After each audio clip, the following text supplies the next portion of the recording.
Ladies and gentlemen, today is February the 18th, 2024, and we are here to talk about the world.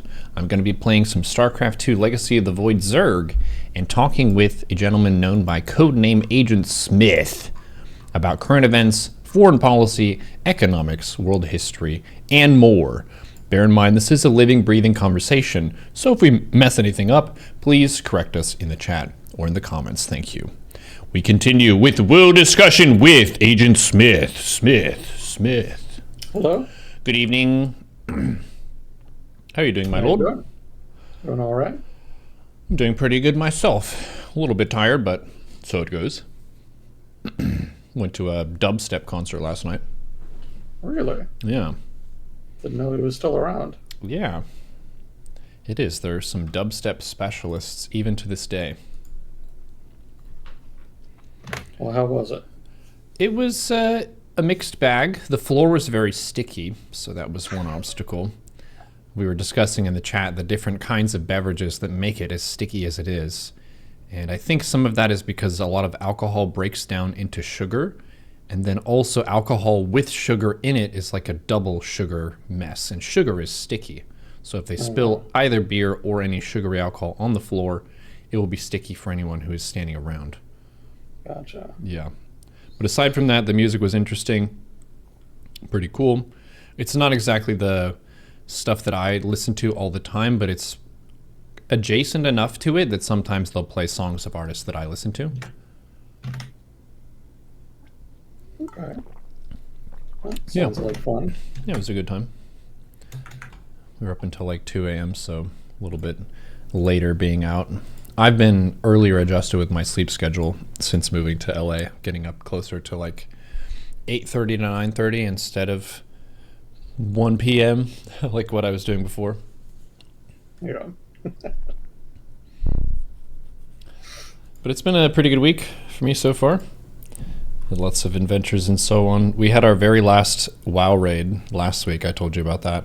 So This was my first weekend without having that as like the first half of my day for Saturday, Sunday. So I have to figure out other ways to entertain myself. Man, what are you going to do? Yeah. I don't know. Today I did StarCraft to start my stream. The plus side is I can do higher viewership content. WoW rating is really epic and cool for the people who are in the match, but there is a lot of downtime for people who are watching it, where people are basically recharging their spells, getting back to full health, making sure they have full mana and stuff before they go for the next fights. And that stuff isn't really the most interactive or fun to watch as a viewer. So It was a really fun community project, and I'm very glad that I did it. And I would say the guild was a big success over time, just because a lot of people had a lot of fun. And for us to retain players for as long as we did was a pretty big feat. I've never been on a sports team for that long, so it was a cool part of my life that I got to do. And then because I act out my character Brunt, I just made him on a hardcore server, which means that if he dies, I have to remake the character. So there's more at stake for that one. It's a little bit more intense, and I would be doing that on my own. So I have found some ways to kind of keep the character Brunt alive, even if I'm not main tanking for a guild anymore. Gotcha. Yeah. So he'll still be around then. Mm-hmm. Yep, and we still have our guild Discord and stuff, so the community that was built can still interact with each other, but it's definitely not our heyday anymore, for sure. We're in the sunset. Well, all good things and whatnot. Yep. Very true. We did have a comment in the chat from TRJ and Z. It's not a question, but he wanted to say hello today, and he appreciates you. We did have a couple questions before we got started. Okay. One person was asking about the interview of Vladimir Putin by a Tucker Carlson. Yeah. And then there was some kerfuffle in the chat of whether or not this person is a journalist or an entertainer. Your thoughts on the matter? I didn't watch it, and I'm not going to. It's a very long interview. I think it was something like an hour, something like that. And from what I've read about it, it was pretty bland. There wasn't really anything new to be gleaned from it. Mm-hmm. As I understand it, Tucker Carlson asked at one point about why Russia had invaded Ukraine. I hope I'm remembering this right.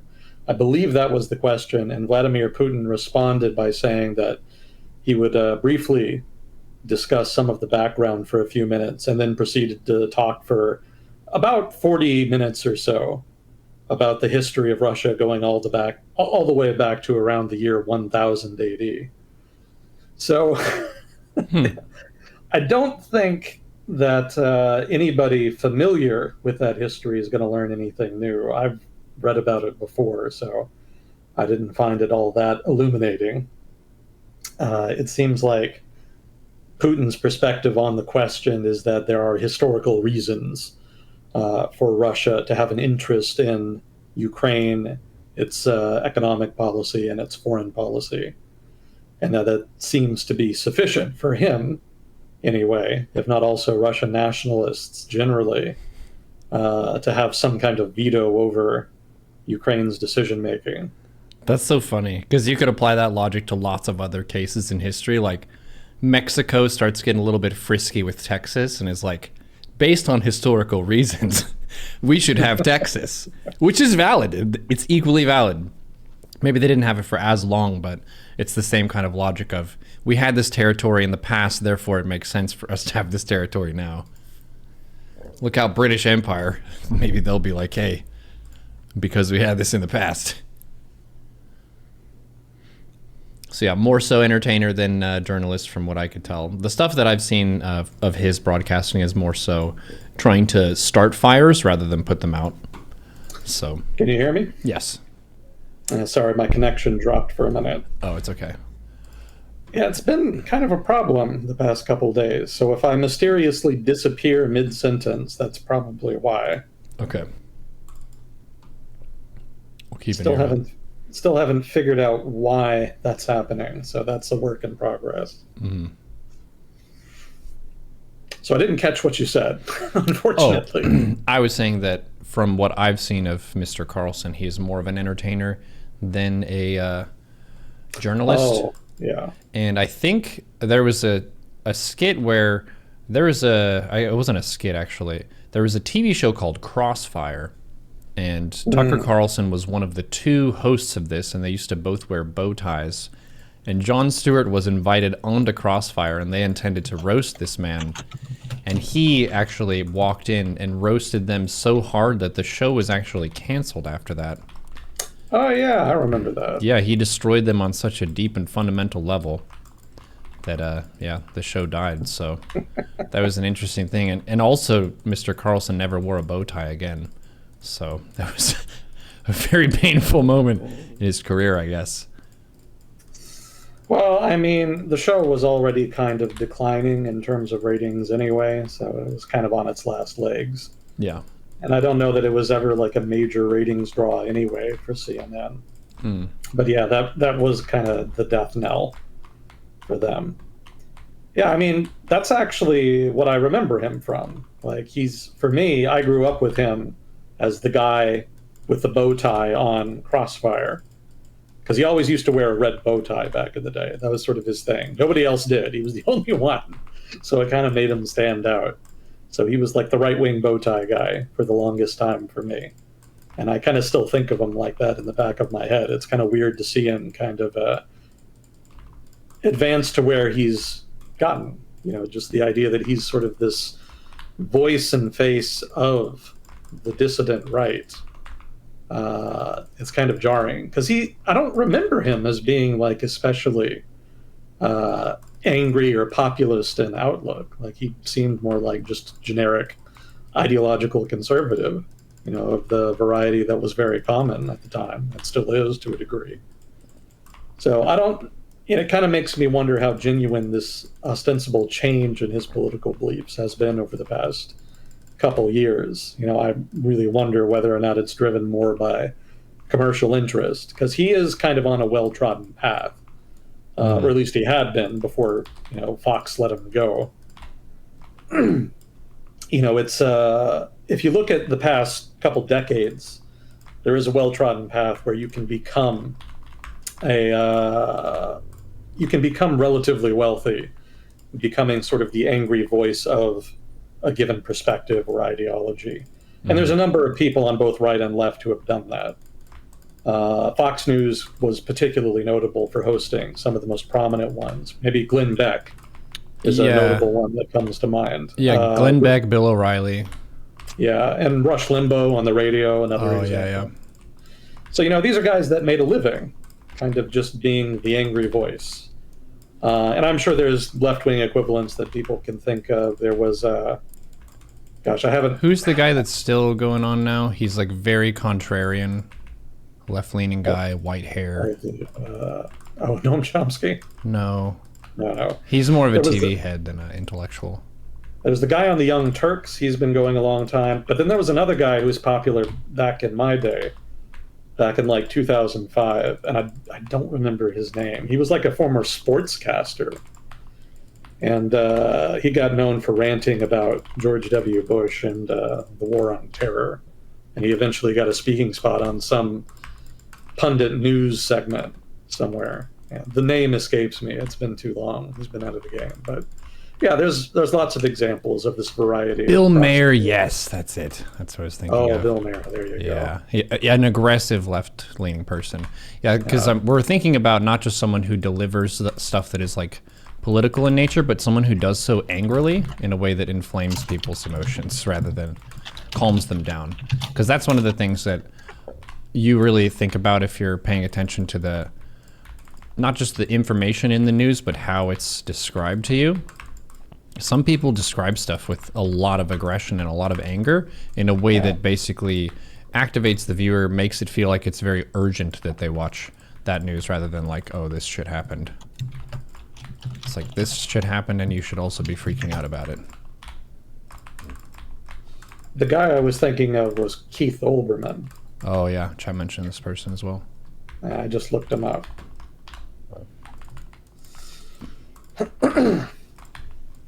Yeah, so that was kind of the career path that Tucker Carlson seemed to be on when he was still at Fox. And then there was some kerfuffle, and they ended up letting him go. I don't, for the life of me, remember what it was, though. But he's basically continued on as before. He's got his own like YouTube channel and various other sort of alt media type outlets that he uses to kind of continue to connect to his audience. Yeah, my criticism of that sort of career is that it's not really all that authentic. Like, it's, to a degree, the people doing the screaming kind of do believe some of what they are screaming about, I'm sure, but, it's mostly an act, right? It's mostly about presenting and acting out of a very particular angry perspective rather than having a debate or, trying to calmly represent a given position. It's more, as you say, entertainment. It's infotainment, as they used to call it. So, there's some information there, but mostly it's just for show. If you really want to learn the issues and get into the nuances and kind of learn policy, you can do that without cable TV pundits talking over each other or screaming at you or what have you. You don't really need that kind of intermediary. And I would add, it's not a particularly trustworthy intermediary anyway. So you're probably just as well without. Well, because at the fundamental level, you're rewarded for viewer engagement, not truth. Yeah, it's not about the quality of the information. It's about how many people consume your information. Yeah, it does come back to the money, unfortunately. But, politics is boring, public policy is boring, data analysis is boring, so people prefer an intermediary to kind of try to interpret it for them and put it into some kind of comprehensible, understandable message. And frequently that manifests as this style of communication. It's just not very, I guess you could say it's not a very nutritional way to consume information. Maybe that's one way we could put it. There's better ways to do that without getting into the weeds of the actual data and analysis. But we haven't quite gotten there yet as a society, so for now, we're stuck with the screamers. Yep. And one But of yeah, our themes of conversation too has been talking about different time periods that either reward skepticism and moderation in one's beliefs versus strengthen your convictions. And we're still in that strengthen your convictions period with all the populism and people really trying to whip people up emotionally more so than be like, hey, are we doing stuff right? How can we build coalitions with the other side? Like, that's one of the things that really allows for major change to happen, and neither side is really willing to do that right now for most countries that I've heard of. yeah. Yeah, that's one of the sticking points that right now in politics in a number of countries, coalitions are not really being constructed. It's not a very popular position to do so. People much prefer to try to brute force their way into some kind of progress, however they may define that. Mm-hmm. Even if it's a temporary progress that's going to be overturned in the next election anyway. Yeah, one of the problems with tit for tat recriminations in any political systems is that they inevitably deteriorate into this sort of short term strategizing where you're only really thinking about the next election and the next bill that you could pass, the next thing that you can run on.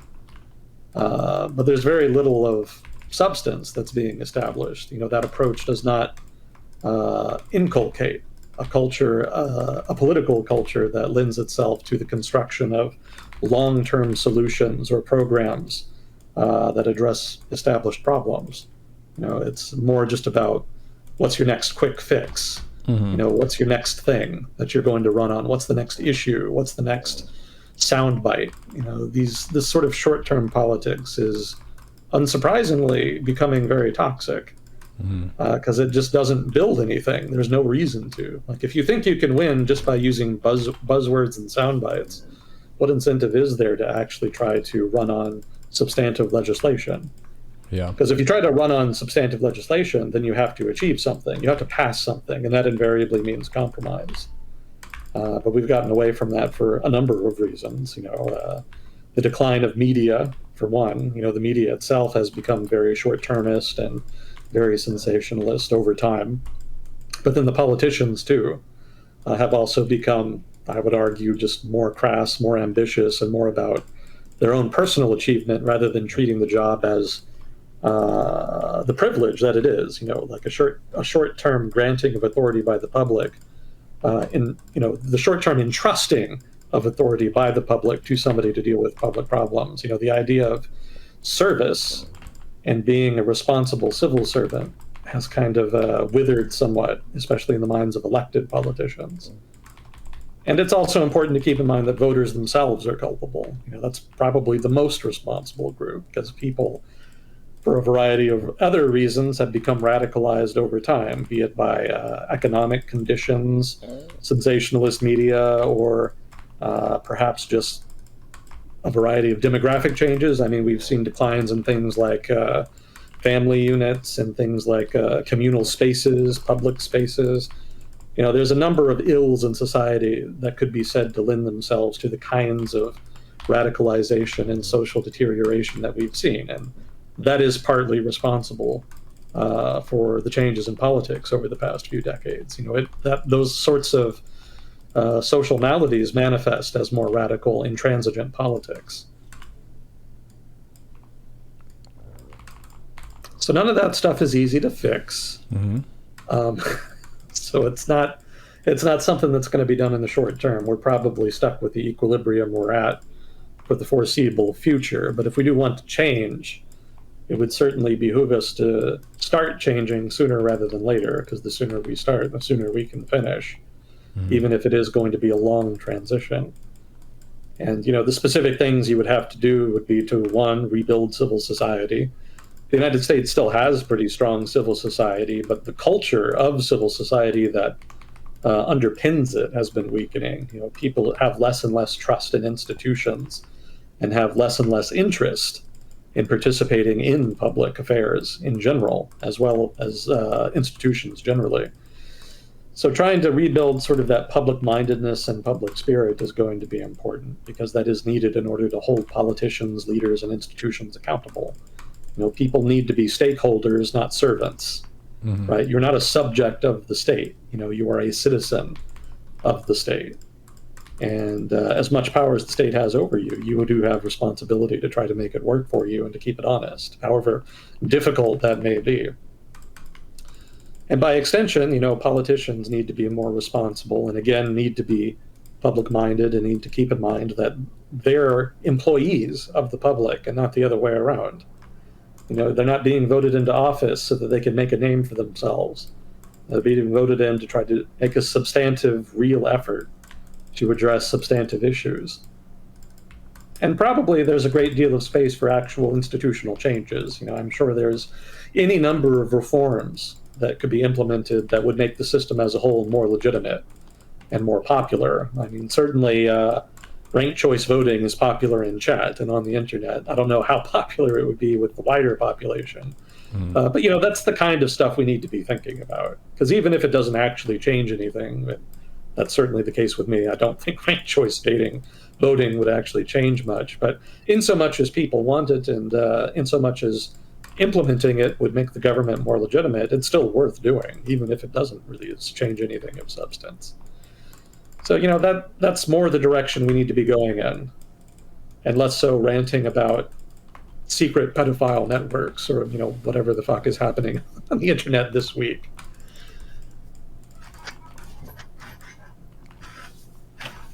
Yeah, I've noticed a lot of people in chat last week were asking about Argentina, if not Latin America generally.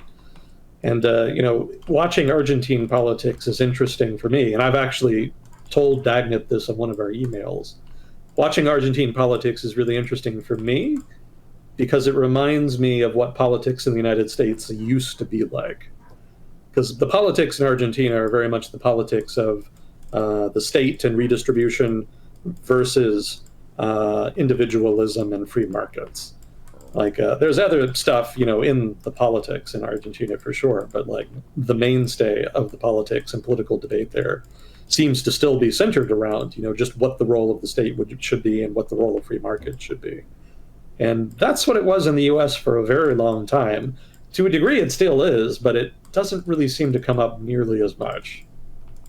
Unless people are ranting about, communism or fascism or whatever extreme take they're trying to put out because somebody somewhere offered some mild reform proposal that they hate. But other than that, the conversation politically in the United States has shifted radically over time, and it's focused on more and more niche marginal stuff that is more and more detached from the actual real day-to-day life of the common citizenry, which is unfortunate. That's another reason politics has become so alienating for so many people. It's less and less become a politics of substantive issues and more a politics of esoteric issues that don't really feel connected to reality for most people. No surprise then that in a politics like that, a reality TV show host would be popular. If we're going to have a circus of a political system, it makes sense to have a clown lead it. But Argentina doesn't do that, which is not to say they don't have clowns of their own. They do, but the politics, at least, and the rhetoric of that politics is still rooted in substantive issues, specifically substantive economic issues.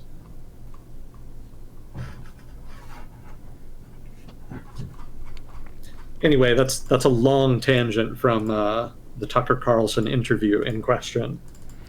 Yeah, I think it expands the thought, though, that pursuing higher quality information is something that's difficult to do, and you get pretty heavily rewarded just by playing to people's emotions and really raising the intensity of the dialogue. Someone who's lowering the intensity of the dialogue by introducing data and facts are going to put some percentage of the audience to sleep, even if they have the best of intentions. We've seen some people run for office, and they can be very smart people, but if you don't have the charisma, people aren't going to vote for you. The charisma stat is very strong for catching votes. We don't usually tend to vote for the smartest person. We vote for the most charismatic person. Yeah.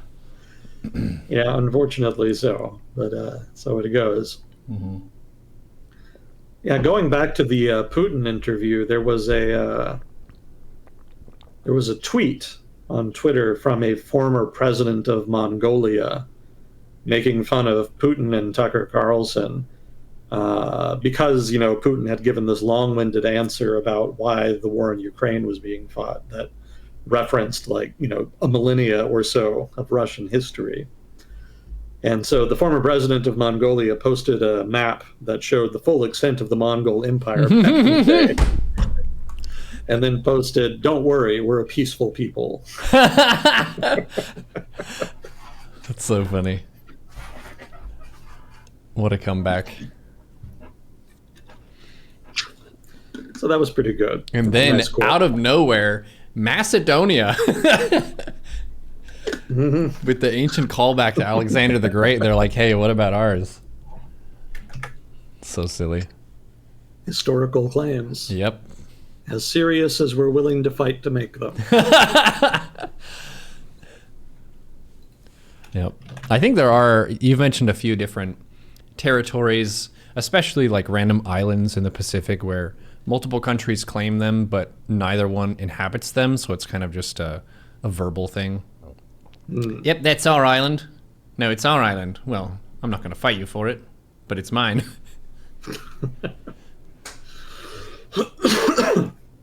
Yeah, I don't think I can remember them off the top of my head. But yeah, there was certainly a great deal of jockeying over islands in the region for a very long time. Mm-hmm. But yeah, other than that, I don't think the interview is going to amount to much. There wasn't really much new in it from what I read about it. Certainly a coup for Tucker Carlson. Like, it's a big deal to get such a big subject to interview. So, he's certainly been in the news. That'll help his brand. But that's probably the main takeaway for me. Mm-hmm. I don't think we learned anything new or that the interview is going to change the trajectory of anything. Yeah, he wouldn't really think that it would. And also for Putin to choose him also means that he felt relatively safe with what was going to happen. Yeah. Because you can have a lot of hosts that would really get on Putin's case and lecture him and scold him about attacking innocent Ukrainian people and really try to grill him. But I think he knew that Tucker Carlson was going to be a lot more apologetic. And because he's as you pointed out, he's the angry TV person type, his goal is more so to rile people up than to actually present arguments or whatever. So for him to even have Putin on as a guest is going to basically do his job for him. He has a super dank episode. Yeah, there was a lot of criticism of Tucker Carlson in the lead up to the interview by sort of establishment journalists who didn't think that he was going to do anything of substance. And one of the main things they brought up was this one American journalist who had been arrested in Russia and was being held. And they thought that any real interviewer would bring that up with Putin as a question in order to try to, kind of push him on why they were being held and when they would be released. And, to Tucker Carlson's credit, he actually did ask about it. I wonder if he didn't do it just to spite them. Yeah, he asked Putin about this journalist, and he actually asked him, why not release them to me, and then we can go back to the United States together. And of course, the answer was no, unsurprisingly. So, didn't really change anything. But he did bring it up, that there was at least one issue of substance there that he inquired about, in addition to, the war in Ukraine and why it was happening and whatnot. But, none of the answers that Putin gave were especially illuminating, rather.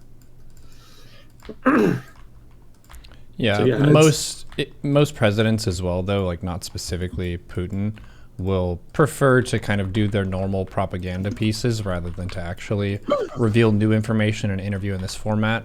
If they really want to give some crucial new information, they're going to do a press conference on their own terms. They're not going to talk to some random TV dude from a different country and be like, okay, this is where we reveal our next big move. Yeah, that's one of the problems PBS has. Whenever, more specifically, have you ever heard of Frontline? Yeah. Yeah, documentary series. So when they want to interview people, they invariably have a great deal of difficulty interviewing conservative politicians, because conservative politicians in the United States don't trust PBS. They see it as more of a left-leaning outlet. And because the audience of PBS tends to lean more to the left, a lot of conservative politicians just don't really care. They see no benefit to sitting for an interview with them or otherwise engaging with them. So invariably, a lot of PBS and frontline interviews tend to be mostly with relatively either left-wing or centrist politicians of one kind or another. It's relatively rare to see conservatives on there.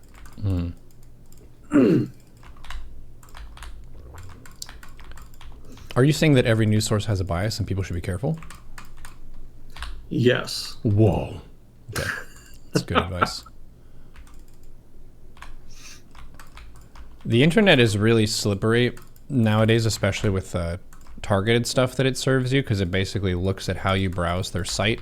Whatever video you spend like 2 more milliseconds on, and they're like, okay, we're going to serve you a lot of this now.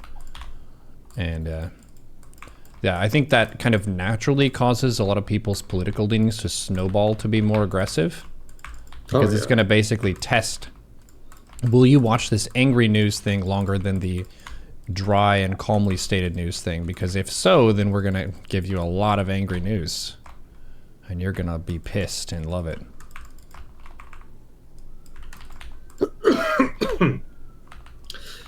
Yeah, another thing that's kind of radicalized people over time is that kind of media bias. You know, as you say, it's people note the disparities between what they themselves know and are familiar with and what's being reported.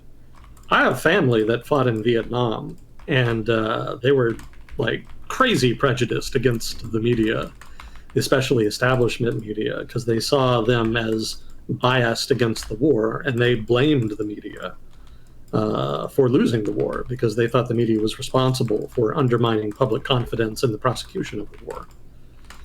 And that sort of permeated their whole worldview. And you can see that with a lot of people, especially on the right, since a lot of media does tend to hew towards the political left, just because those are the kinds of people they frequently hire. It's not uncommon for those people to be unfamiliar with professions or subjects that tend to be more conservative in orientation. So things like finance, business, war, etc. Those tend to be more conservative type issues that frequently involve more conservative people. And so the reporting on those subjects tends to be lower caliber than on other subjects. And people notice, and they don't like it. It really aggravates them. And the result is that they tend to gravitate more towards conservative media, which tends to have better reporting on those subjects. Like the best business reporting in the country is the Wall Street Journal, right? Whatever else you can say about them, or certainly their editorial page, their business coverage is pretty top-notch. So that, unfortunately, is another sort of issue that is causing more partisanship and exacerbating current political issues and the current problems with the political culture in the United States right now. That's not an issue that's ever really been resolved, and rather media outlets have kind of leaned into it rather than addressing it. You know, it used to be that media companies tried to be relatively centrist, which is not to say they were not often openly partisan, but, you know, in terms of their coverage, they tried to be relatively even-keeled. But then over time, you know, when they started encountering money problems, especially with the rise of the internet, a lot of media companies started leaning into their core audiences, which tended to be more partisan. And the newspapers, news channels, etc., they then themselves became significantly more partisan in order to try to generate more revenue.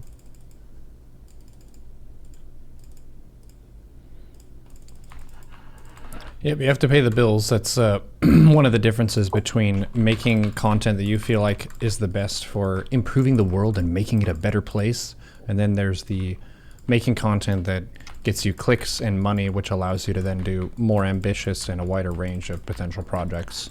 So it's really hard to make like the video that you think is going to do the best.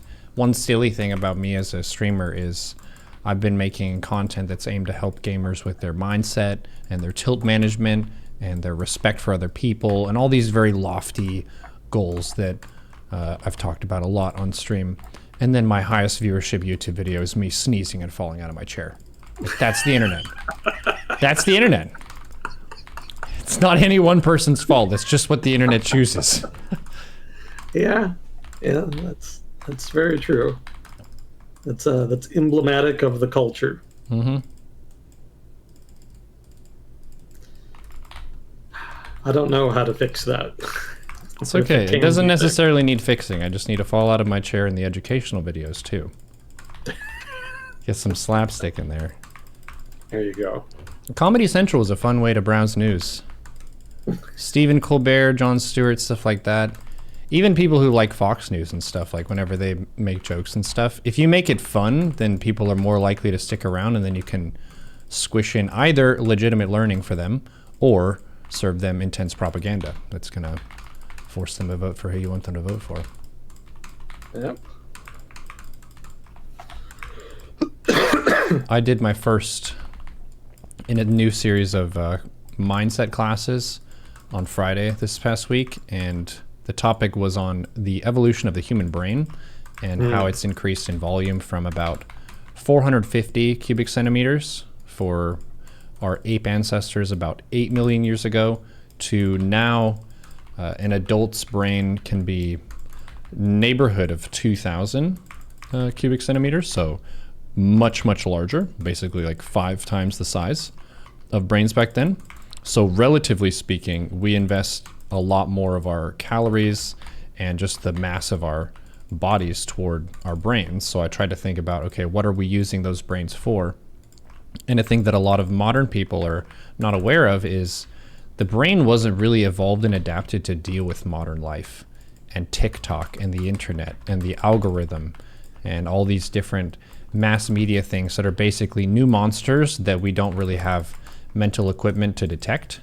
So a lot of people will basically be scammed and or abused by stuff that they don't understand. Say, for example, you talked with me last week about the people who scammed a guy into his family paying ransom money when he was never actually kidnapped.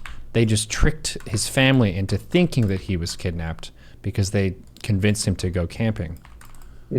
It's crazy, but these are new threats that don't really make sense to the human brain the same way that a saber-toothed tiger does. Yep. That's a lot more obvious of a threat. It growls. It has danger mittens, sharp teeth. You're going to have a bad time against a saber-tooth. But a very charismatic news person whose hair is done just right and has perfect makeup and lighting, how can I resist them? I cannot. Can't be done. Yep. Too strong. Too powerful. Their arguments are too persuasive, and the newscast is too good looking for me to doubt them. We laugh, but we do have a cognitive bias that is an appeal to beauty, where we tend to believe people who look better are more trustworthy and more moral. Yeah, that's true. Which, is very real. As many like cognitive heuristics are, it is right some of the time. That's basically how brains work. Brains aren't like fully optimized thinking machines that give you the most pixel perfect response to any given question you could think of. It's basically a survival machine for biped great apes. So it wants to survive us long enough that we can reproduce and pass on our genes.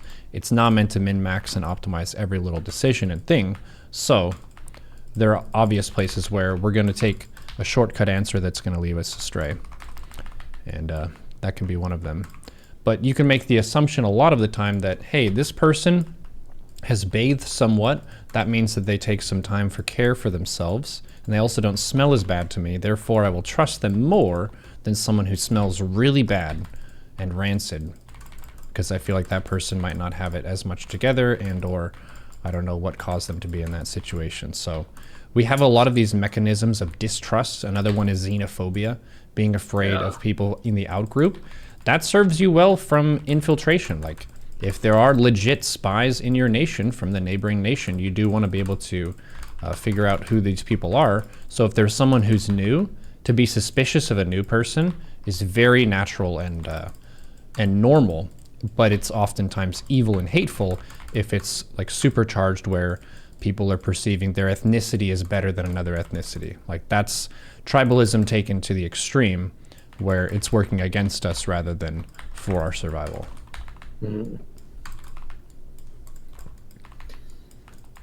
Yeah, and how to operationalize that into useful reform is sort of the challenge we face. Mm-hmm. What do you do with that? How do you fix that? That's pretty hard. I feel And like maybe, we haven't tried though, because some of the basic concepts like skepticism or like finding high quality information, how to go about doing that is something that's not really taught. I don't remember ever being taught that, of like, here's websites where you can go to and it's going to be good quality information. Here's how to spot bad quality information. Here's how to spot propaganda. Like, you're not taught any of that. yeah, yeah, unfortunately. So, yeah, education is going to be a big part of it. That'll be difficult since invariably people are going to disagree on what that looks like in practice. Given how many people are propagandized and use propaganda as their primary source of information, if you go and tell them that it's wrong and biased, they're going to get mad at you. They don't think it's propaganda. They just think it's right. So if you tell them you want to go into the education system and teach their kids not to believe your primary source of information, there's going to be backlash. Yeah. That's going to be a problem. So yes, education is going to be a solution, but how to do that, like it's in practice, how to do that is going to be hard. It's going to be real hard. Yes.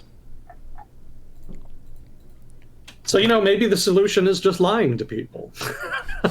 You might, when there is a discrepancy between what the people want and what they're willing to do, the solution is invariably that politicians lie to them and then just do whatever. If the people are lucky, the politicians are well-meaning enough that they want to try to make substantive progress, in which case they lie to them in order to do something useful. Or if you're unlucky, you end up with the latter-day incarnation of Caligula, and they just do whatever the fuck they want. Regardless, ideally, people would not have such a large discrepancy between wants and willingness to make concessions that would be necessary in the first place, but that seems to be a part of the human condition. So maybe you just need to get people into office who are genuine about wanting to make positive change, and then maybe don't be so surprised when they have to lie their ass off. Because it's not entirely feasible to make substantive changes without manipulating and making misrepresentations at this point. Yeah. It's kind of a pragmatic approach. I don't think we can actually convince people to legit make compromises, so I'm going to make things that seem like good changes to them. Yeah.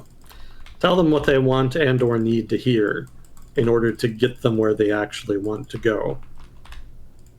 Yeah, well, we talk about this with any presidential election, because whenever they're on the campaign trail, they list off all the things they would do. And then the voters are like, oh, wow, all of these things are going to happen if I vote for this person. When really, if a president promises 37 things while they're running for office, during their term, they might deliver 2. Yeah. Even if they intend well. Like, it doesn't even necessarily mean that they were lying when they made those promises or things that they wanted to change. It can just be that they were blocked due to the checks and balances in the government, which a lot of those things are good, just to make sure that the executive isn't a dictator. Yeah. I've said it before and I'll say it again. When you ask somebody in power to do something that they cannot do, you're asking them to lie to you. People want more public services and more stuff, but they also want lower taxes. It doesn't really add up. It's not uncommon for publics to want contradictory things. And the greater the contradictions, the bigger the lies that have to result in order to make something happen. Maybe the war on terror is another example. People wanted the government to make the country safe from terrorists, which is not really a thing that you can do, honestly. I mean, if somebody wants to kill you, they're going to. Well, that's the reality. The U.S. definitely did attack, at least in that general area of the map. Yeah. Yeah, there was a response. Don't get me wrong. I'm not saying we didn't do anything, and I'm not saying that nothing was accomplished. There were allegedly plots foiled and whatnot, but the public's perception of the threat was way higher than the reality.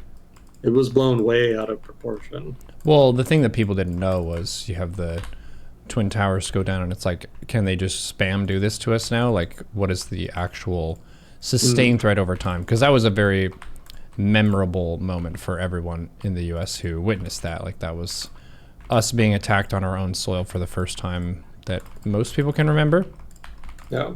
So it makes sense that we would be very caught off guard from him. We would want some payback and so on. That's very normal. Yeah, it's very normal. I had been hoping at the time that there might be some more introspection and maybe some more balanced decision making, but that's not what we ended up with, unfortunately. There was a lot more emphasis on retribution and overreaction than there was on any substantive effort to really understand the problem and its nuances. Yeah. The thing that the public didn't really assess from my memory was no one really asked why they did that. And the people who did would usually get a one-line answer back of like, they hate our freedoms.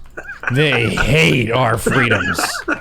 Our freedoms are so free and they don't get them, so they're mad. And that's basically what you get. And you're like, oh, that makes sense. And then kind of move on. Do you remember the song by Toby Keith where he says, we'll put a boot in your ass, it's the American way?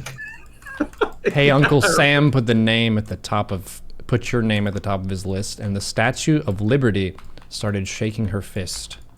And it will feel like the whole wide world is raining down on you. Brought to you courtesy of the red, white, and blue. Those are the lyrics. Yep. And it felt badass whenever he did that, because that was like one of the few moments I can remember where at least the left and the right were kind of thinking of each other. Like, we were thinking about, hey, Americans died. It wasn't like Democrats or Republicans died. So we did have that moment of unison, which was cool. Yeah. But yeah, our response could have been a little bit tighter and cleaner, you know? I mean, if the response involves a unsuccessful $1 trillion war on the other side of the planet, probably didn't respond to it well. Yeah, a little bit scuffed, that one. Something went wrong, Yeah. clearly. So yeah, it definitely could have been better. That's definitely putting it mildly. But so it goes. Like you say, that's a natural reaction. Mm-hmm. That's what we should expect. Certainly what I expect now. I knew when the pandemic started that it was going to be a clusterfuck, specifically for that reason. I had very low expectations coming in, and they were met.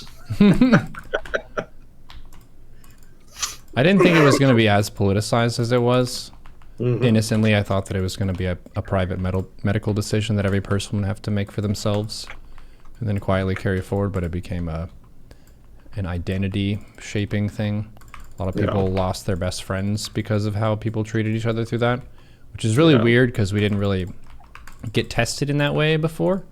Like, I don't really remember other events that happened where a person's life decision was a main factor in whether or not I cut them out of my life or not, but that's how a lot of people did COVID. It's like, if you are not on the correct side of the mask or no mask team, then you are no longer a friend. And it's like, whoa, brutal. Yeah. People had very strong opinions about it. But that's how people think, right? That is they invest heavily in a particular worldview and they'll go hard. Especially the higher the stakes become.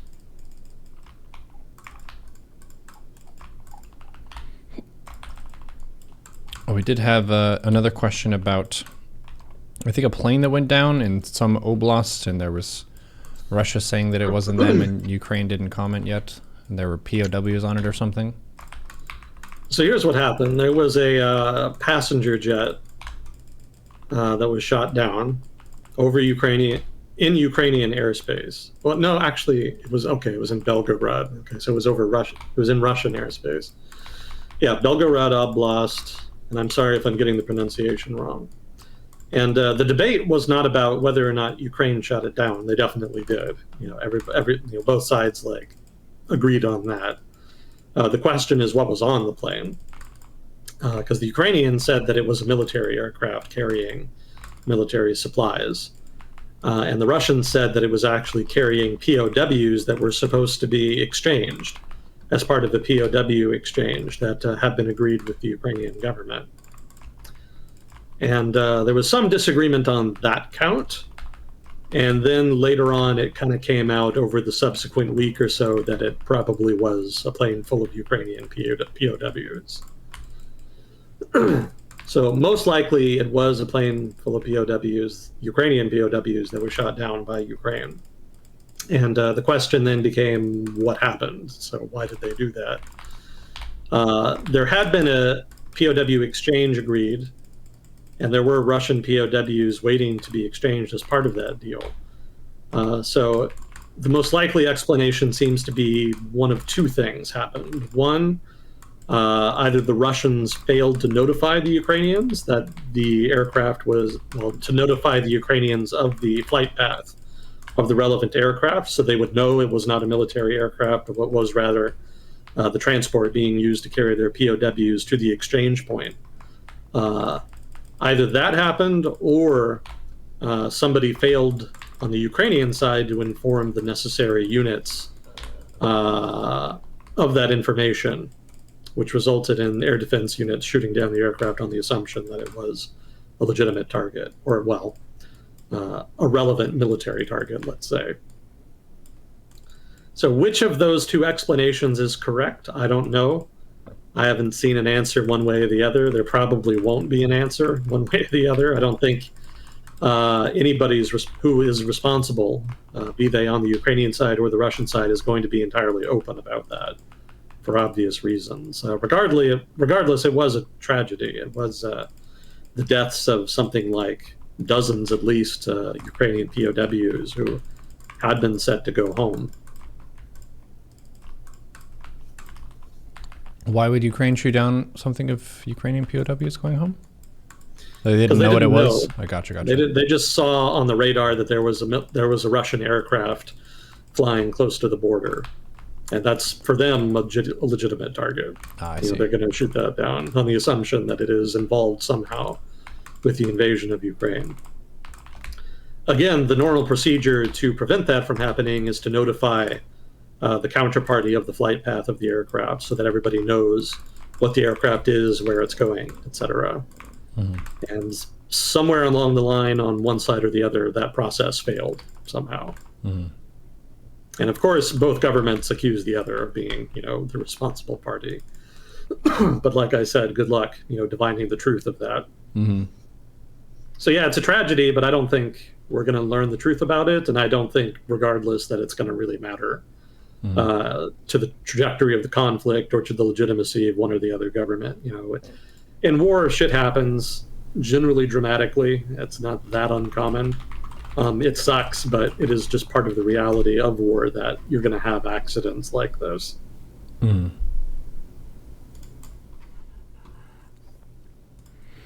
Yeah, it makes sense.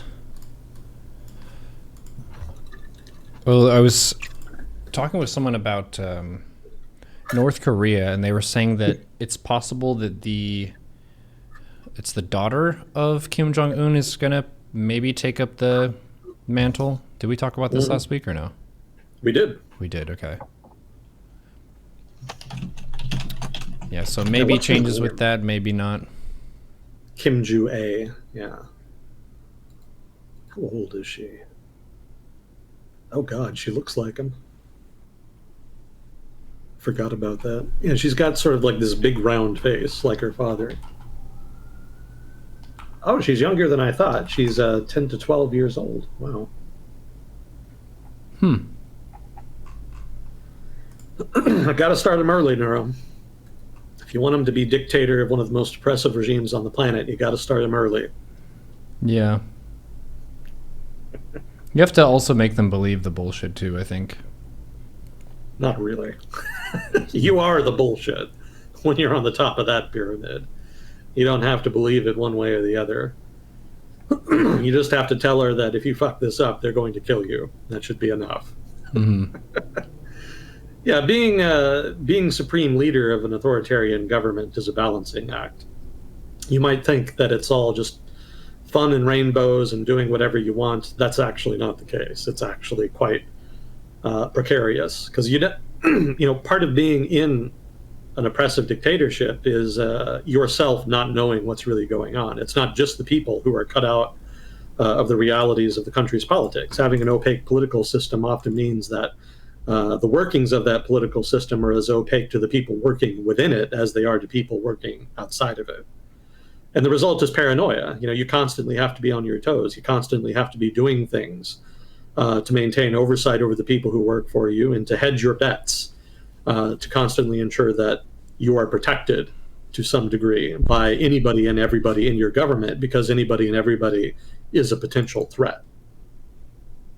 So it's quite the alienating, isolating experience being supreme leader within a system like that. And the ideological bullshit you have to believe to engage in that is pretty much zero. Like, you don't have to convince yourself or gaslight yourself into believing the regime's propaganda to think it's worthwhile. Your own self-preservation is sufficient because you yourself and your life are on the line. Because if somebody takes power, they're not going to just leave you alone. Because you have your own established network of people you trust, of friends, family, etc., who have been helping you stay in power. And if somebody new comes into power, they're going to want to replace all those people with their own people. And so the guy who headed the previous established network that had been in power is a threat. Like, you're the most obvious threat at that point to the new powers that be. And so they're going to do something to you. They're going to put you in prison. They're going to kill you. They're going to hold your family hostage. Like, they're going to do something to establish leverage over you or to remove you as a threat entirely. But what's not going to happen is you just retiring peacefully and then not thinking about politics for the rest of your life. That's not happening. When you're on top of the pyramid, you're on top for life, however short a time that may be. There's no retirement for you. This is why leaders of autocratic political systems stay in power so long. It's not just because they're frequently egotists who think that they're entitled to rule and who think that they're the best for the job. It's also because there's literally just no alternative. Like, there's no retirement policy for you. The only reason Robert Mugabe did not die in office is because his wife pissed off a bunch of people in his patronage network and they turned on him.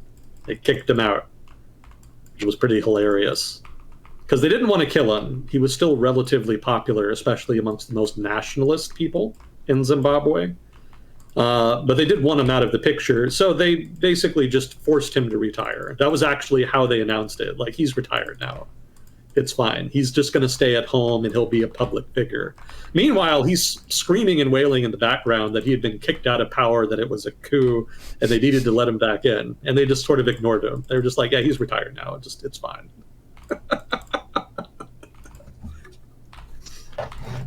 But if not for his wife, like, he may well have stayed in until the day he died.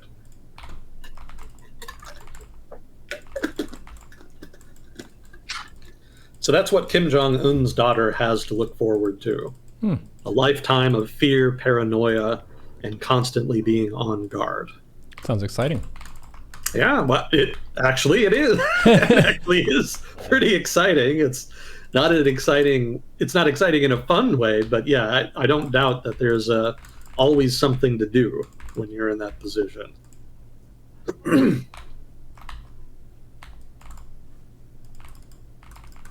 She looks way older than 10 years old.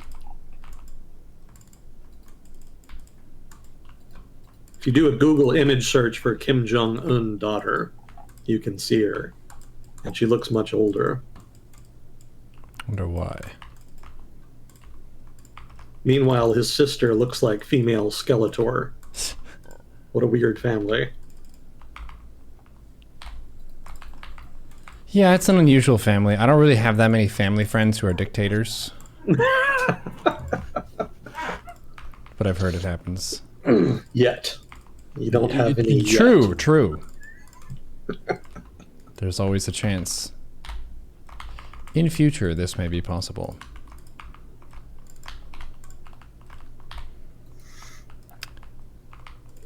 think we did have quite a few questions from last time as well that we did. Push to the next one. Sometimes you get very excited talking history. And we forget. Oh, yeah. Have you read any more from that book? I have not, actually. This is a pretty busy week for me. Gotcha. Well, let's see. From last week, we did have a question from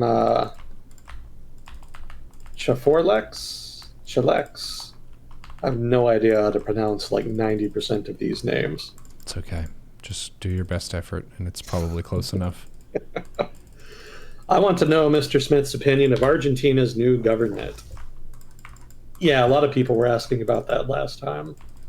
I think it's interesting. I don't think in my lifetime that I've seen a libertarian elected president of any country in Latin America. So that is pretty wild to see. You know, the political culture there is not all that receptive to libertarian ideals. So the fact that one was actually able to win was pretty surprising. But I guess that's just how bad things have gotten in Argentina. People were willing to kind of take a chance on him. As far as what he's done in office, not a whole lot. A lot of the stuff that he wants to do is hung up right now in either Argentina's court system or hung up in the legislature. I think the only thing of substance he's done thus far is devalue the currency. It was actually a pretty big devaluation. It was like 50%. So, what does that mean to do again? Technically, technically it means that in Argentina's case, it meant relaxing capital controls. And it also meant that the government was no longer officially trying to maintain a fixed exchange rate. I don't remember what exactly the exchange rate was, but the official exchange rate that the government was trying to maintain was radically different from the actual market exchange rate. It's in the case of Argentina, what they were trying to do is trying to increase the value of the currency because all of the inflation and economic difficulties were basically reducing the value of the Argentine peso. And that was making imports more expensive, which was contributing to inflation in the country because Argentina, being a medium-sized country, still has to import a lot of stuff that it needs. So the government tried to mitigate that by increasing artificially the value of the currency, mostly through capital controls, as I understand it.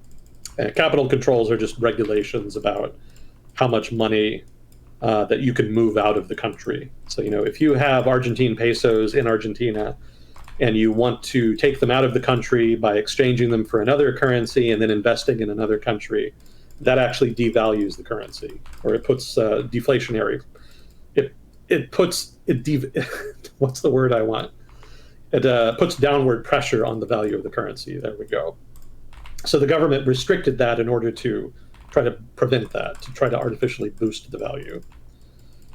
So my understanding right now is that the Malay government has removed some of those restrictions and allowed the currency to devalue by 50%.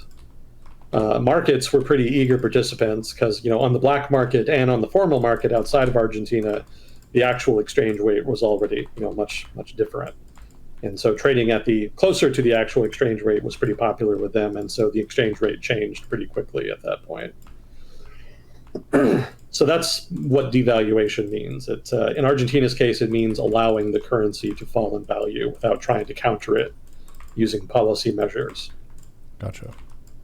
Yeah, a lot of governments that do that actually do it by buying their currency on international markets or on the open market, broadly speaking. They'll do that by, what's the word? No, not buying their own currency. Yeah, buying their own. What they'll do is they'll take hard currency, which is to say currency like dollars, euros, yen, etc., like the most established valued currencies on the market. They'll take what reserves of those currencies they have, and they'll use it to buy their own currency on open markets, and that increases artificially demand, which pushes up the value of the currency. So that's one of the most common ways that governments do that, but it's generally done more like in emergencies. because it's very expensive. Like if there's a dramatic collapse in confidence, or if there's some other financial crisis, or something to that effect that is expected more to be like a short-term thing, then governments will jump in with the big nuclear option of tapping their hard currency to try to buy their own currency to prop up the value until the crisis passes, and then they can stop doing that. It's extremely difficult to do because it's very expensive. It takes a lot of hard currency to try to fight against market pressure. Because keep in mind, currency markets trade something like in the realm of trillions of dollars worth of currency, like every day. And governments, meanwhile, have only like maybe tens of billions of dollars worth of hard currency to work with. So it's not something they can really maintain in the long run. If they tried to, they would run out of hard currency, and they would have much bigger problems to worry about than just a devalued currency. To give you an idea of Russia, I want to say back in like 2014 or so, when sanctions were applied to Russia because of the Crimea, Donbass imbroglio. When that happened, there was a collapse in Russia's currency. Well, maybe not a collapse, but the Russian currency, the ruble, declined significantly. And so the government started buying rubles using hard currency. And they had a lot. They had something like $1 trillion worth, like in their account, that they had accumulated over time, just from all of the sales of natural gas, oil, what have you. And they had talked pretty big, before the crisis about how much money that they had if they needed it, et cetera. That they had a big war chest and they would be able to weather sanctions and whatnot. And just trying to prop up the ruble for, I think, about a week or two after the currency started to significantly devalue, cost them about half of all of that. So it was hundreds of billions of dollars worth of hard currency, and it was a good chunk of what they had available for that purpose. And again, that was just like a week or two. It was not much. So you can do that, but it's short term. It just cannot be maintained. Mm-hmm. If you need to do it over the long term, the way to do it is capital controls, because at that point you're just mitigating basically the degree to which people can move currency out, and that's very sustainable because that's just a regulation. It's much easier to do over the long term than trying to manipulate markets with money, because markets are going to win that battle most of the time. The markets are way bigger than almost any given country. So that's where Argentina is right now. They're trying to change the capital controls and changing the official exchange rate, et cetera, trying to just allow the market rate to predominate so that they don't have to keep expending all of this energy, all of this political capital and actual money, trying to keep the currency from devaluing further. It's been damaging. It's not been costless. While there are advantages to devaluing, the cost is that you're making people poorer. I think there was a big spike in the poverty rate in Argentina after the devaluation happened.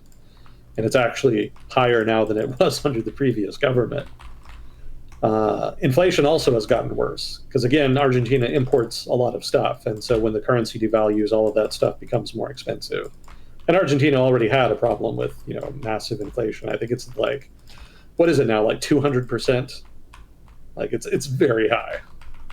What's normal inflation, for reference?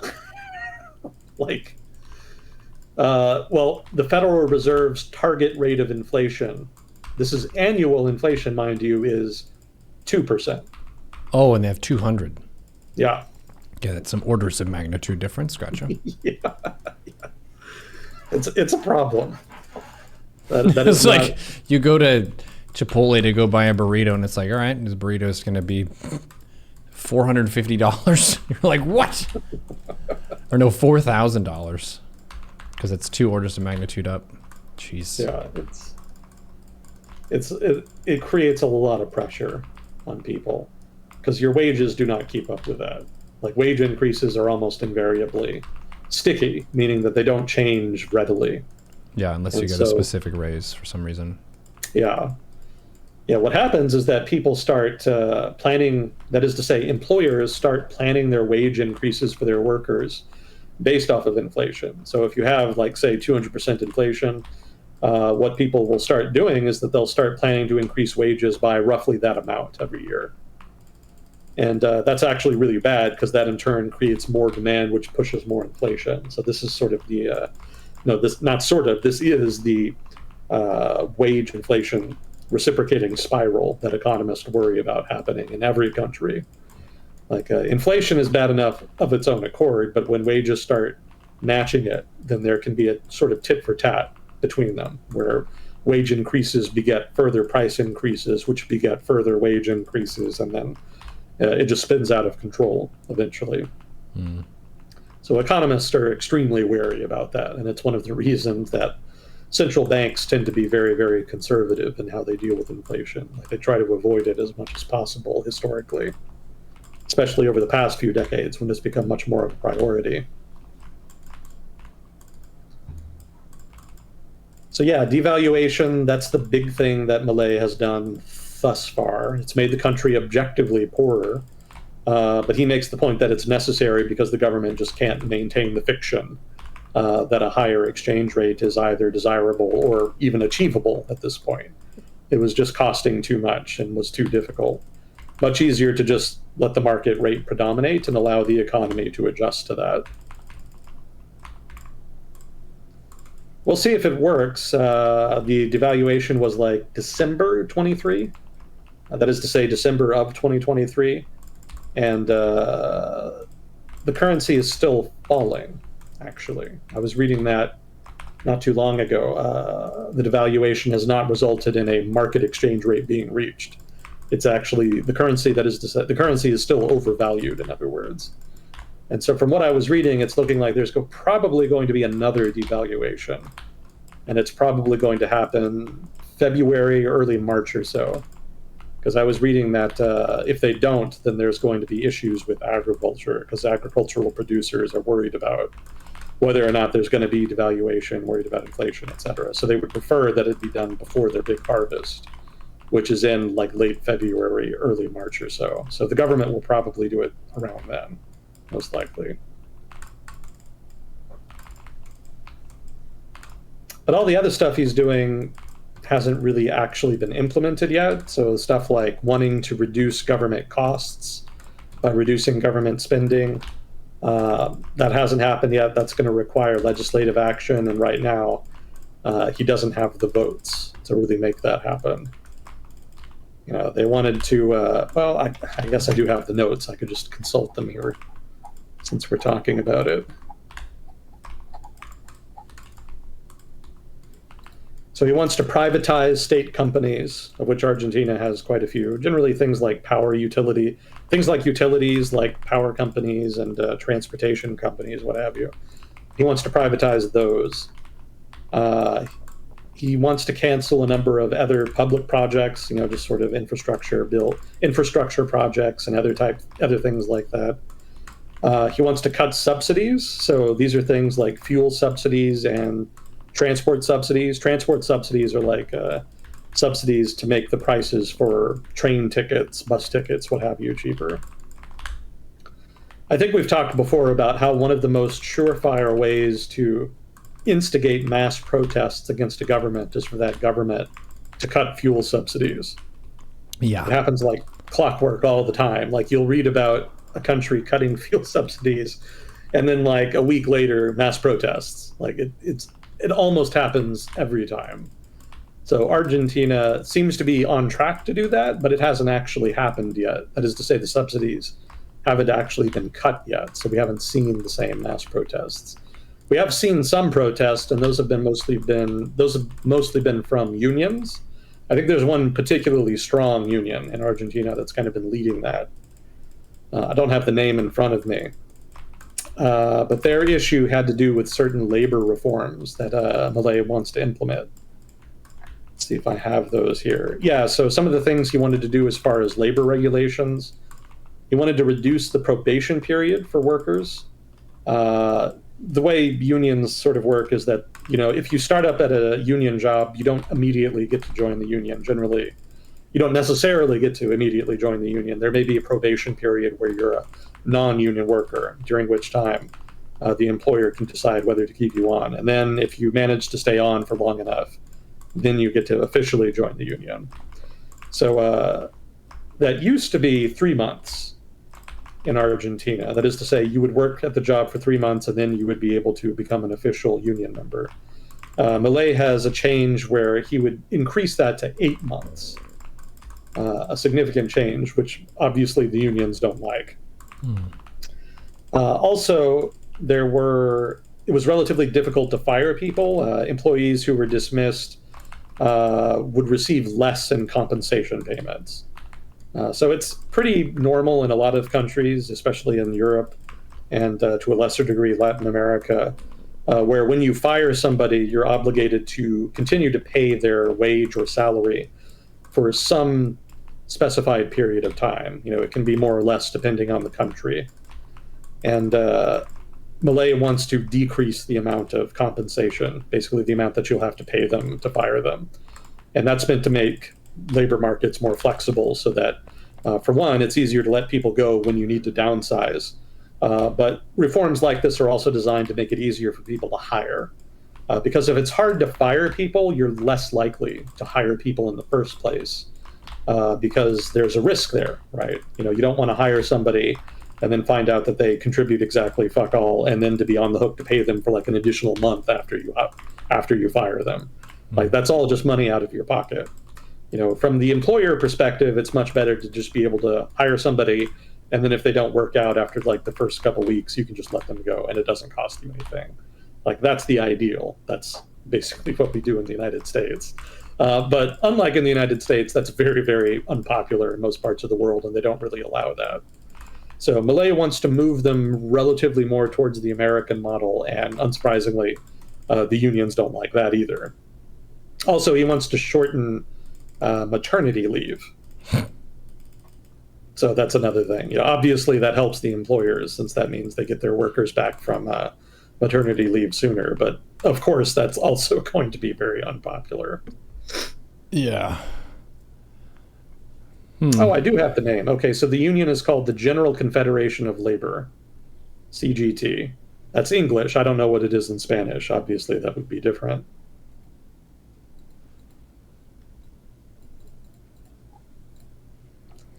So if any of this stuff actually comes to pass, that is to say the stuff other than the currency devaluation, I'll have more to talk about because we'll have more stuff going on policy-wise, and we can kind of look at the results and see how effective or ineffective they are and see if there's any kind of positive change there as far as Argentina's economic prospects. But for now, none of it has really happened. Again, the only thing that happened is the currency devaluation, and that obviously has significant short-term implications for the Argentine economy, mostly negative. As a side note, he also said that he wanted to make protesters pay for the security costs commensurate with policing their protests. I don't think that's an economic reform. I think that's just him sort of shit-talking. But it didn't make his opponents very happy. That was kind of seen as an explicit attack on the freedom of speech and the freedom of protesters to express their dissatisfaction with the government, which is pretty considerable at the moment.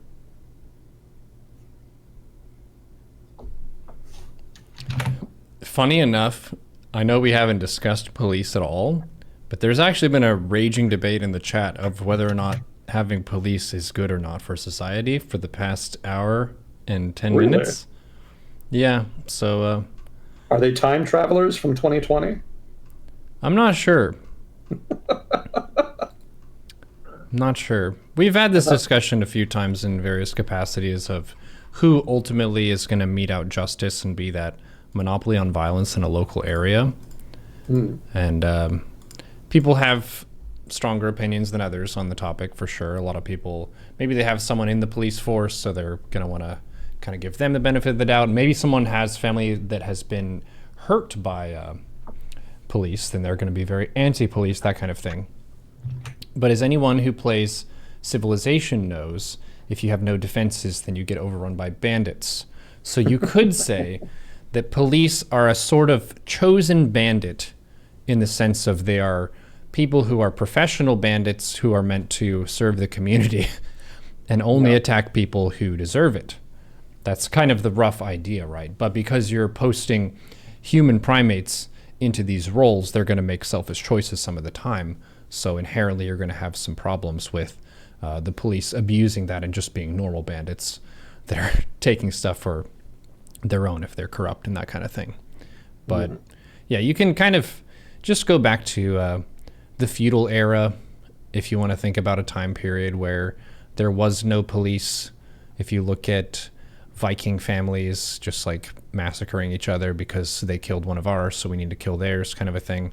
The police kind of seems like a necessary thing to me that isn't always the prettiest, but the idea of having someone who's the first responder to a situation who does have the ability to handle combat situations, to me makes sense conceptually.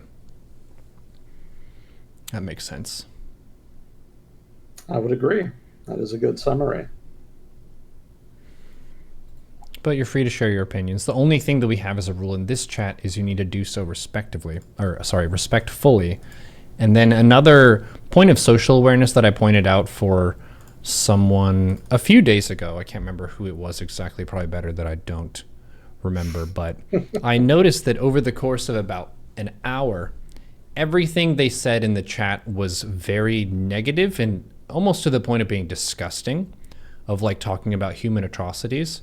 And talking about human atrocities is a very valid conversation and it needs to be had sometimes.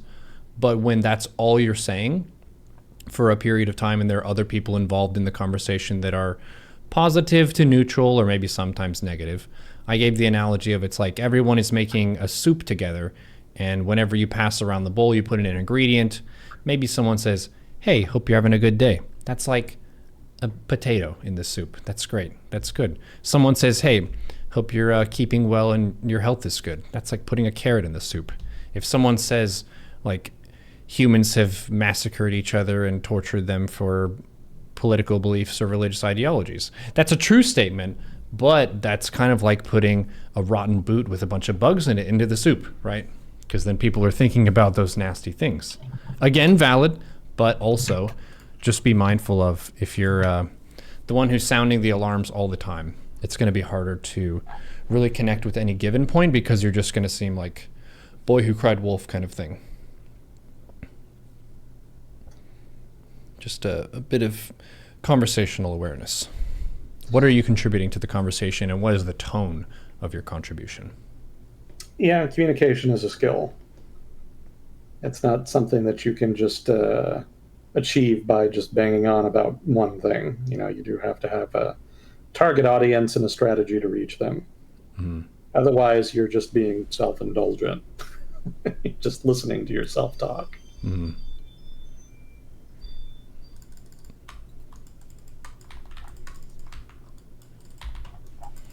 Yep, you'll have a bit of a discussion to catch up on after. He doesn't usually read chat while we're doing it, so someone asks, like, what does he think of the police debate so far? And it's like, well, we weren't even talking about the police at all. We'll occasionally have those like side conversations that actually have nothing to do with anything that was talked about the whole time.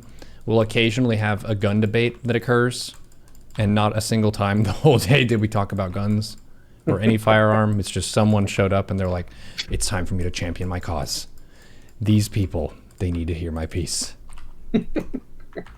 Yeah, people got powerful opinions and they feel powerful, compelled to share them. Maybe I'm not in the position to criticize. Although in my defense, I generally don't do opinions. Yeah, you don't really take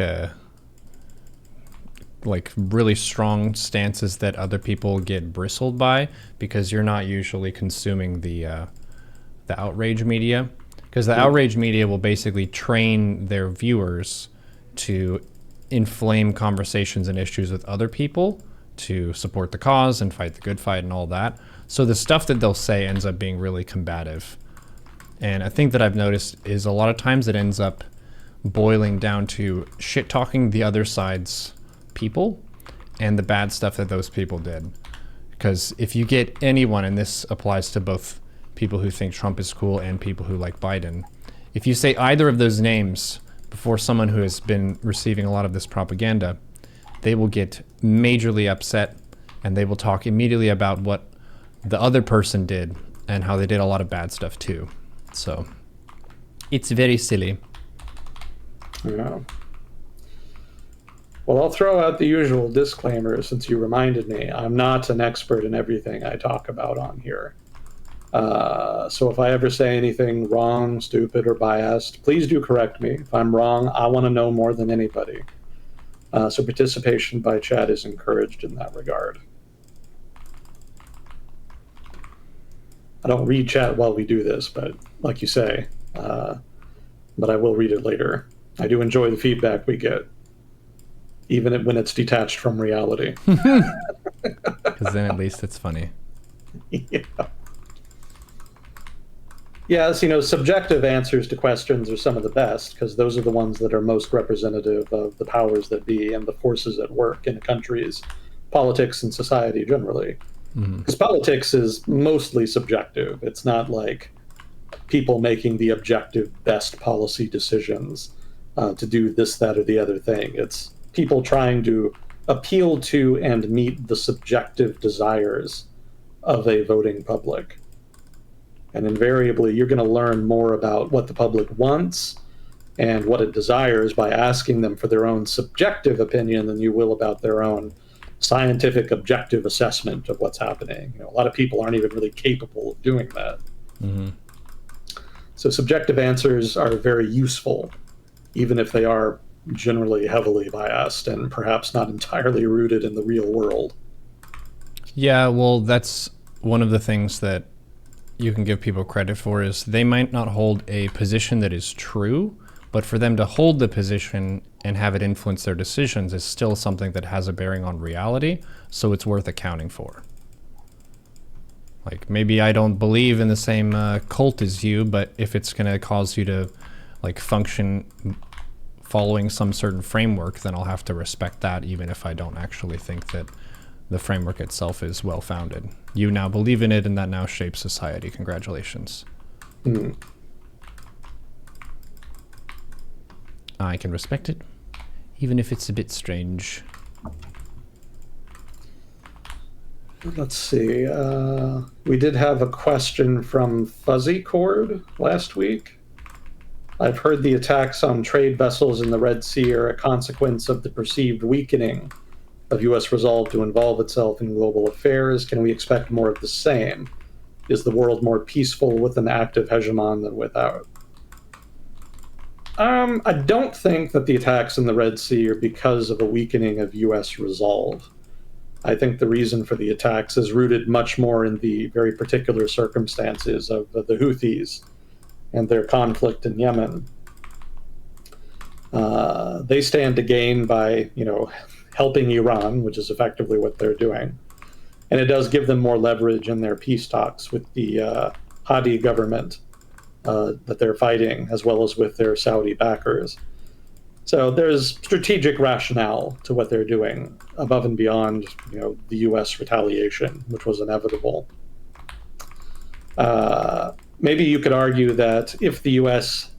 was not perceived as having suffered from a weakening of its resolve, then maybe the Houthis would have been less likely to do it in the first place. I don't think so. I don't think it would have mattered one way or the other. And even in that case, because I think the Houthis had every incentive to do it, just given their current position.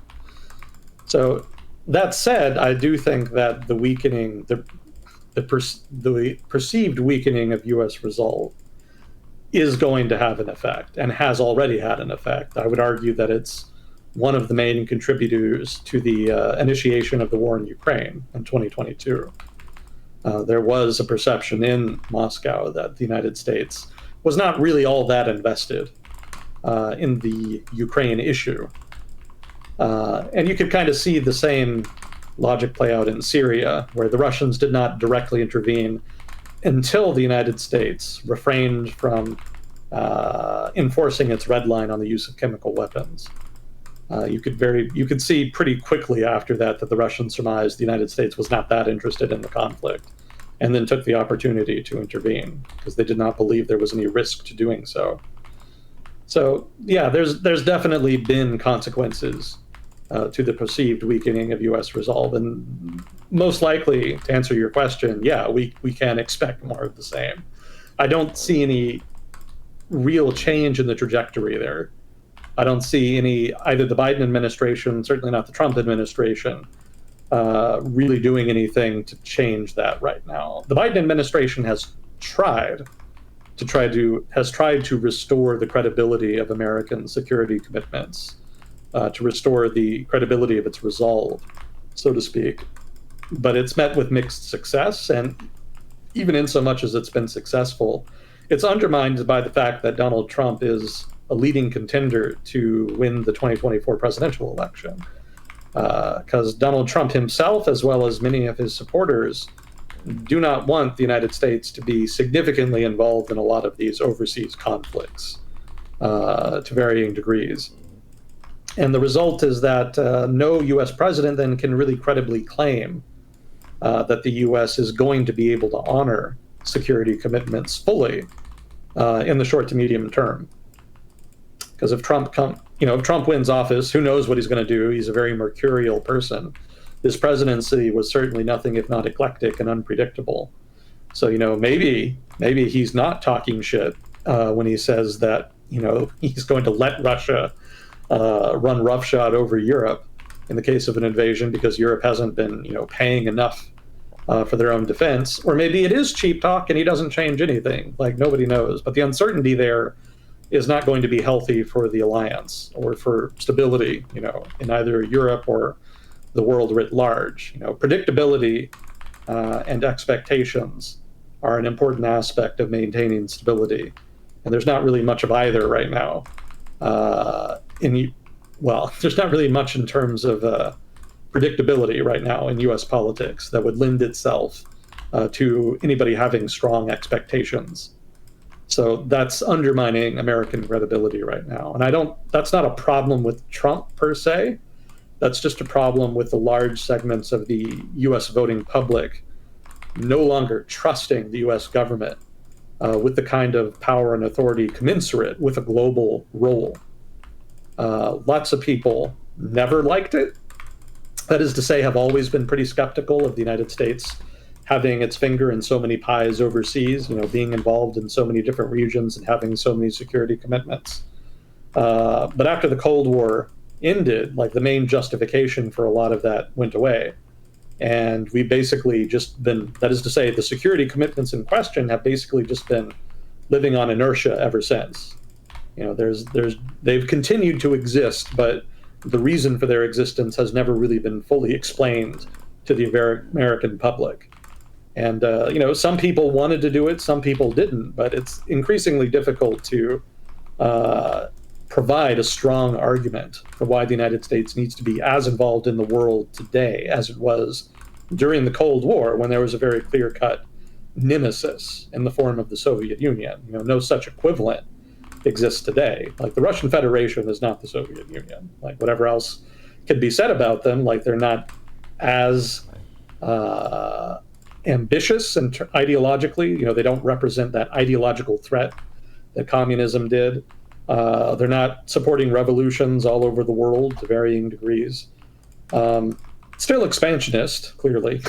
I would not really have been able to say that a couple of years ago, but I can now. They seem to have rediscovered their expansionist impulse. So that is one continuity. But otherwise, the Russian Federation today is not nearly as threatening. It doesn't have the ideological predisposition of the Soviet Union. It's not involved in global affairs to the same degree. It has a much smaller economic base as well, and a much smaller military. So it's less threatening just in absolute terms as well. So, Russia is not really a threat to the United States. Like, that's not a concern. That may hurt the feelings of some Vatniks, but it's true. Like, Russia has not been on America's radar for much of the past 30 years, which kind of contravenes one of the talking points among Russian nationalists, which is that we're out to get them. Like, we're really not. Like, the main criticism of American policy vis-a-vis Russia that I've seen, and this is the most substantive one, is that the relationship has suffered from benign neglect. Like, the United States government just has not paid nearly enough attention to either Russia or Eastern Europe generally since the Cold War ended. And that's actually a problem that Eastern Europe shares with much of the rest of the world, other than the Middle East and maybe East Asia.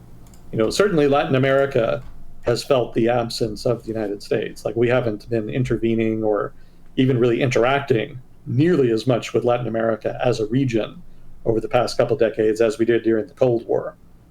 Given the nature of some of those interactions during the Cold War, I don't know that that's entirely a bad thing or an unwelcome thing in much of the region.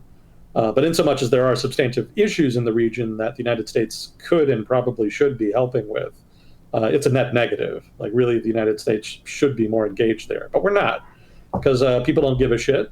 There's not really much incentive for policymakers to get involved. And given how reluctant the public is to get involved in the affairs of other nations at this point, and has been for the past couple of years, it's probably not going to happen in the near future. The only reason we're involved in the Middle East still is because of Israel and because of oil. And the only reason we're still involved in East Asia is because China, for some reason. If you want a hot take, here it is. People talk a lot about strategic competition between China and the United States. And some people have even said we're in a new Cold War with China. And I actually disagree. I don't really think there's much, if any, of a strategic competition between the United States and China.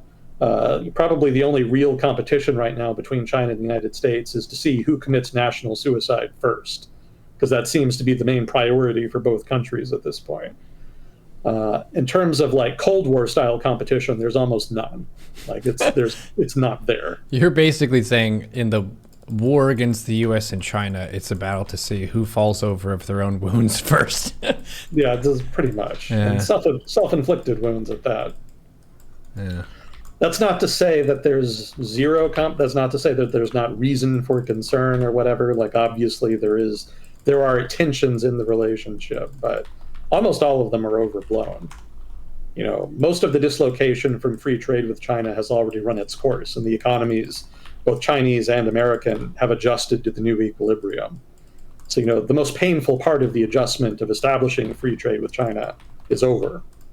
So, upending the trade relationship isn't preventing further damage, it's just creating new dislocations. It's kind of, you should have done it much earlier if you were concerned about it. It just wasn't possible before. And at this point, it's kind of too late to really stop that. There are national security concerns about what might happen in a hypothetical future conflict with China, as far as economic dislocations owing to dependencies on Chinese producers for this, that, and the other strategic good of one sort or another. There is concern there, but that's not strategic competition per se. That's just hedging your bets, and that's not unreasonable. But that's not anything like what the United States was doing with the Soviet Union. Like, there was virtually no trade between the United States and Soviet Union for much of the Cold War. There were some exceptions to that, but generally the exceptions were things like grain and stuff like that, and maybe some minor consumer goods. But it's nothing like what we had with the Soviets in the Cold War. Well, like, one of the big radically differences different. that's coming to mind is that we're not competing with China for the influence of other countries by intervening in local conflicts. For the communism versus capitalism battle, like that battle ideologically kind of played out. And now China invests in countries and we invest in countries, but not really in the same sense of like, okay, now we're equipping the opposite sides of a conflict like the US and the Soviet Union did. Yeah. The proxy conflicts of the Cold War are not really being replicated here. Yeah. China is not an ideological threat. China doesn't give a shit about ideology at this point. Communism with Chinese characteristics is basically just Chinese nationalism with communist characteristics. And in so much as they just pretend otherwise, it's just so that they can have some ideological continuity, so that they can pretend Mao was something other than, a malign dictator, to put it mildly. I think the party has come around to saying that Mao was 40% wrong, 60% right. I'm not even exaggerating. That's actually like roughly, they actually use percentages to try to illustrate the issues there, to try to admit that there may have been some wrongdoing in causing millions of people to starve to death.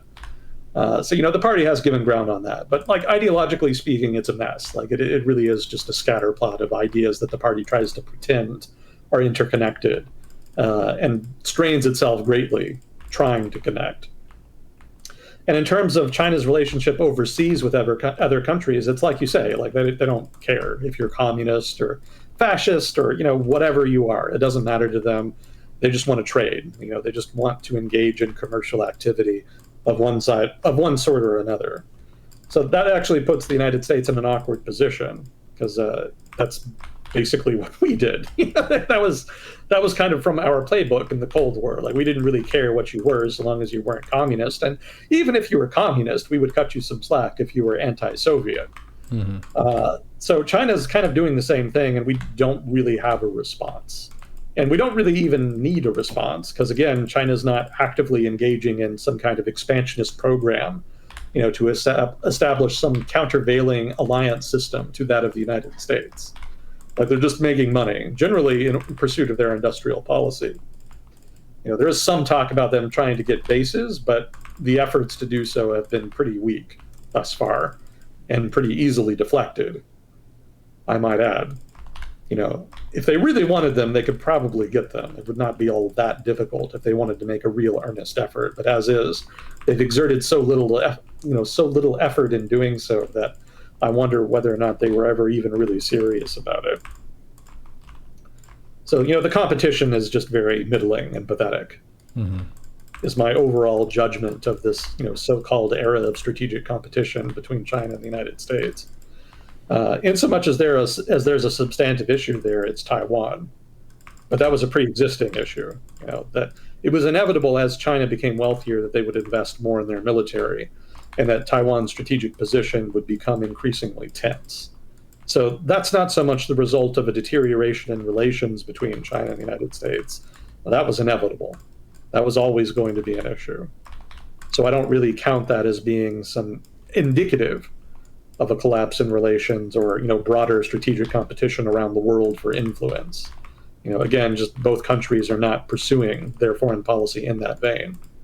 In so much as the United States has tried to sort of offset Chinese economic influence, it's been laughably pathetic. China has spent hundreds of billions of dollars on their Belt and Road Initiative.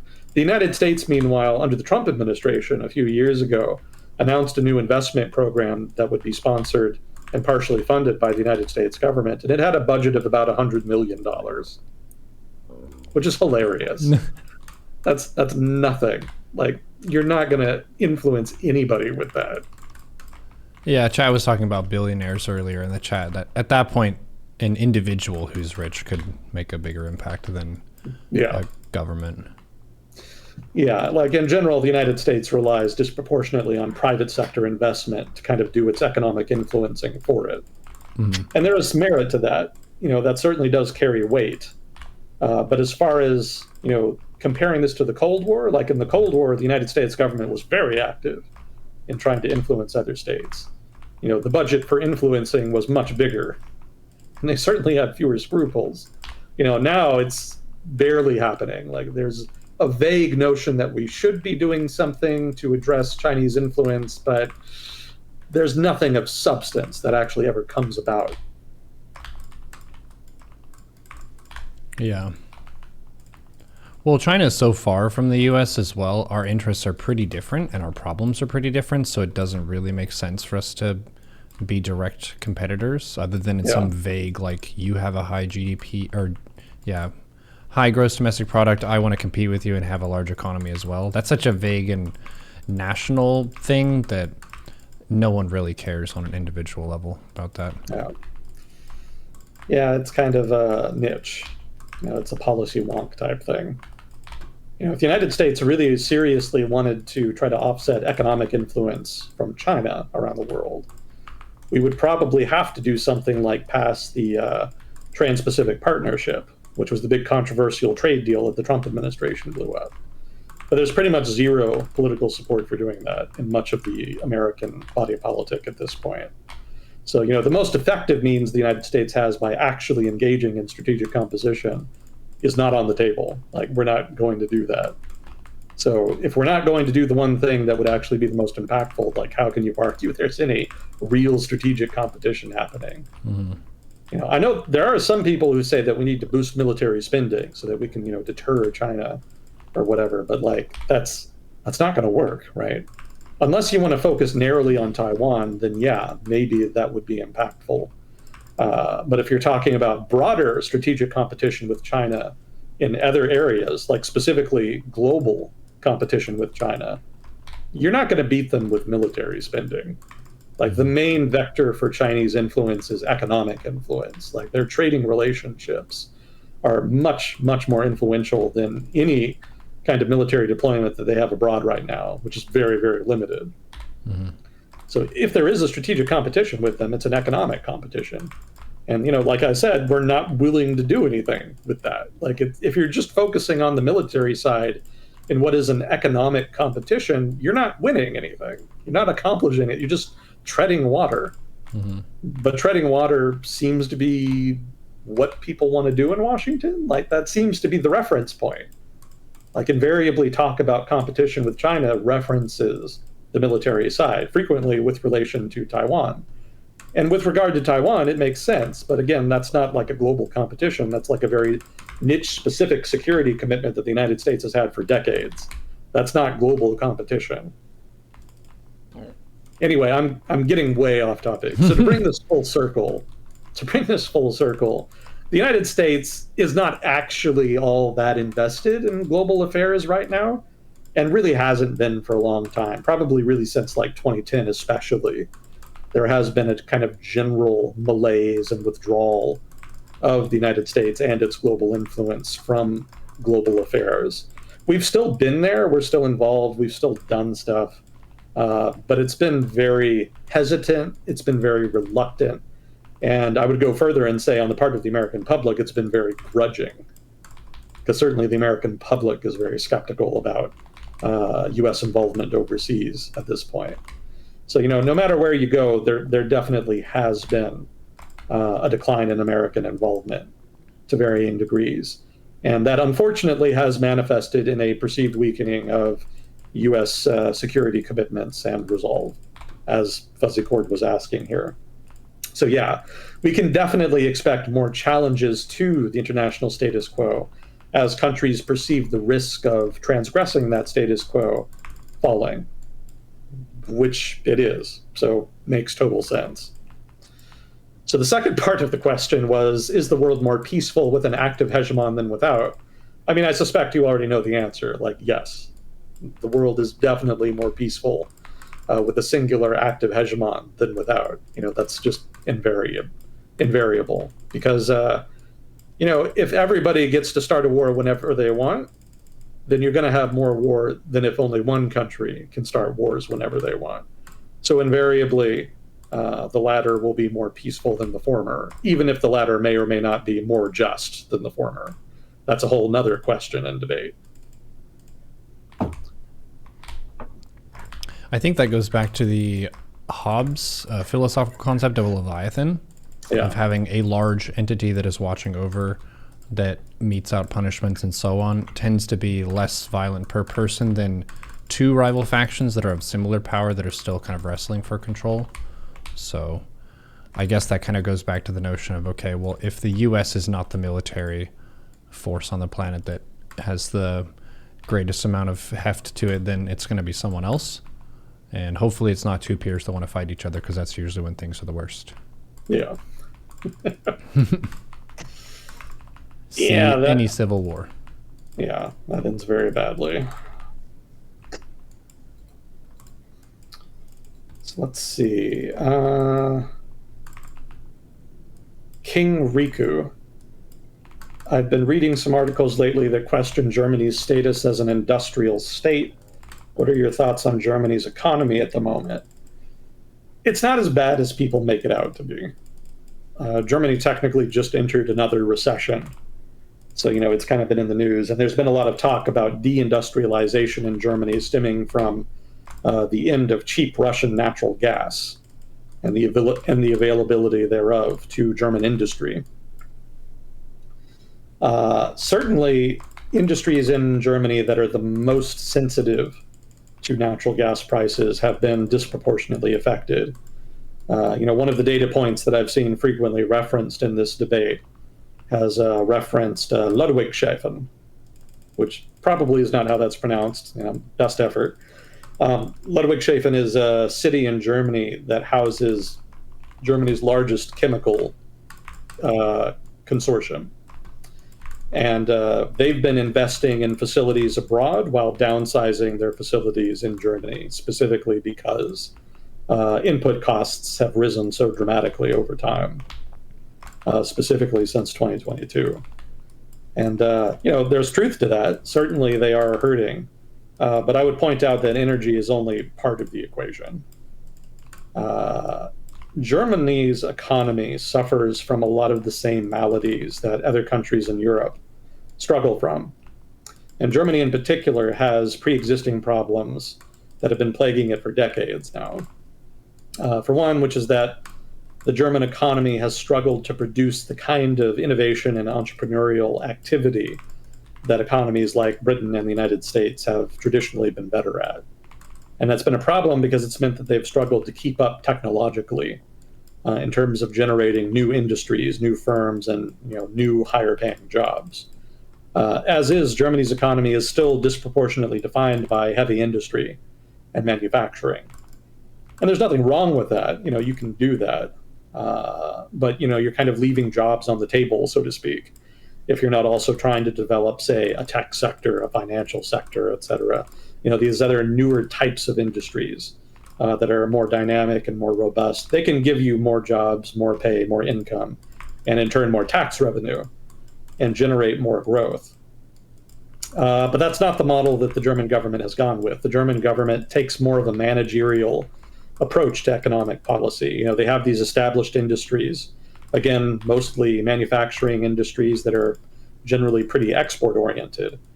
And they try to manage them by giving them what they need, by managing disputes between capital and labor to ensure those don't blow up and disrupt the flow of business, the delivery of orders and whatnot.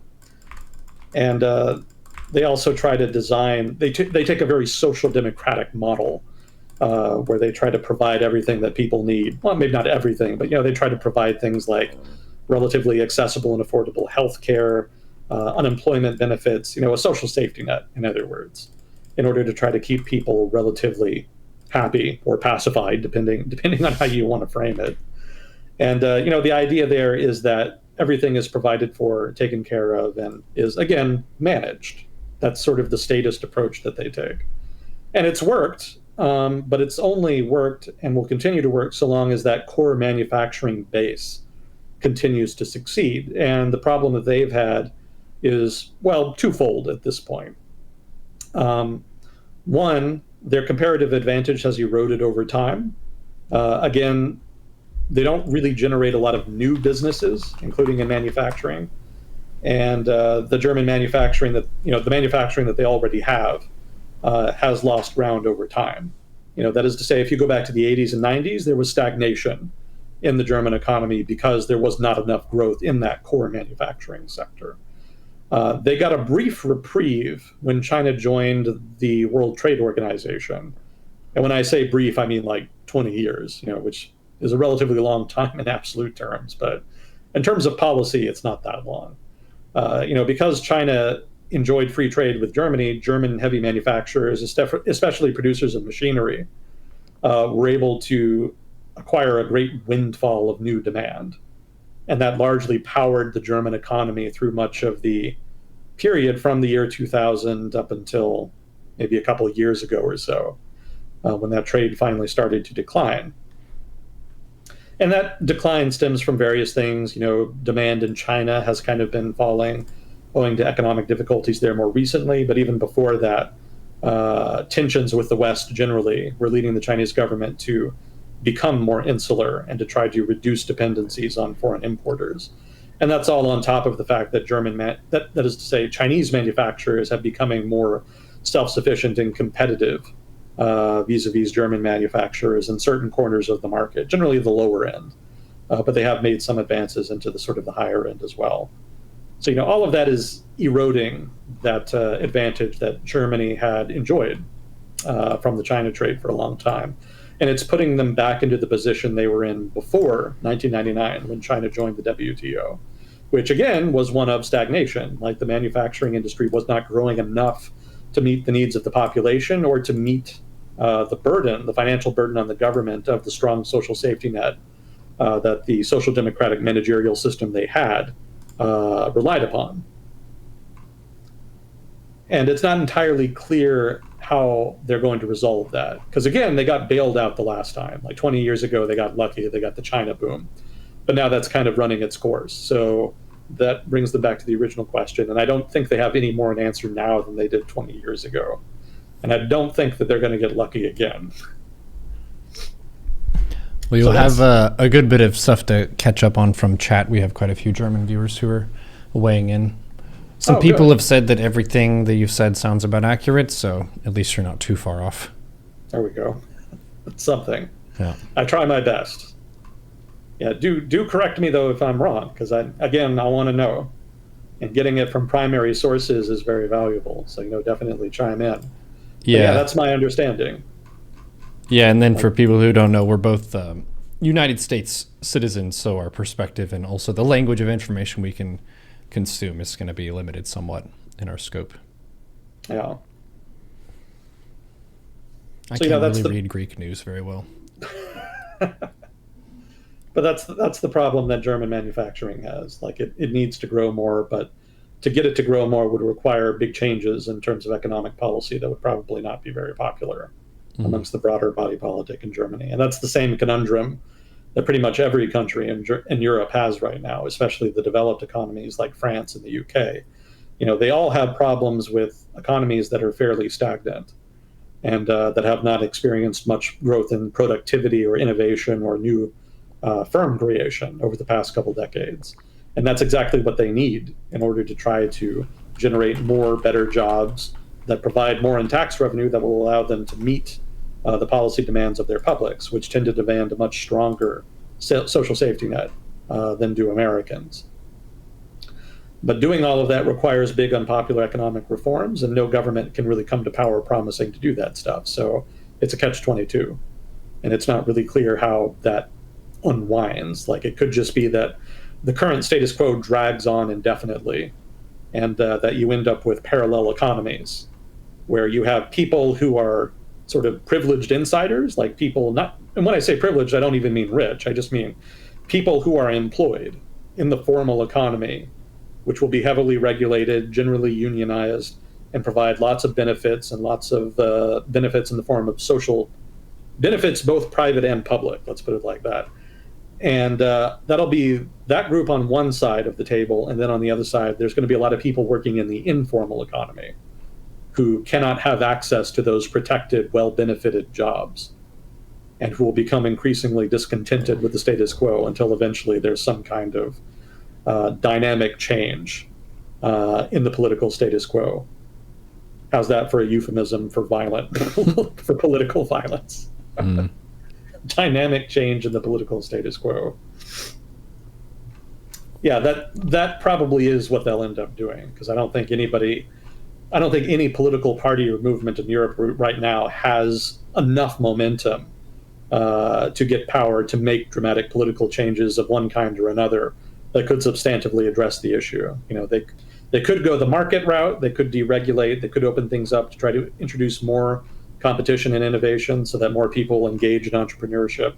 Or they could go more the statist route where they try to bolster the social safety net with even more regulations, which will be expensive, but you can do if you use a kind of latter-day form of corvée labor, which has its issues, but could hypothetically resolve the issue. Nobody has enough votes to do either of those things. And so the status quo just kind of limps along. The poster boy for that status quo is Emmanuel Macron at this point. Like he doesn't want to go the radical free market route. He doesn't want to go the radical socialist route. He just kind of has this weird in between where he tries to kind of pick at the edges of the problem with little relatively minor reforms here and there that he hopes will have enough marginal benefit to progress the economy for the next decade or two. And it's not really working. His party is unpopular. It's, I think, at best, like the third largest party in France right now. Easily, Le Pen and then the Mélenchon leftist in France have more support but they're both relatively evenly balanced, such that the Macron faction, that is to say, En Marche, his political party, are the kingmakers in France.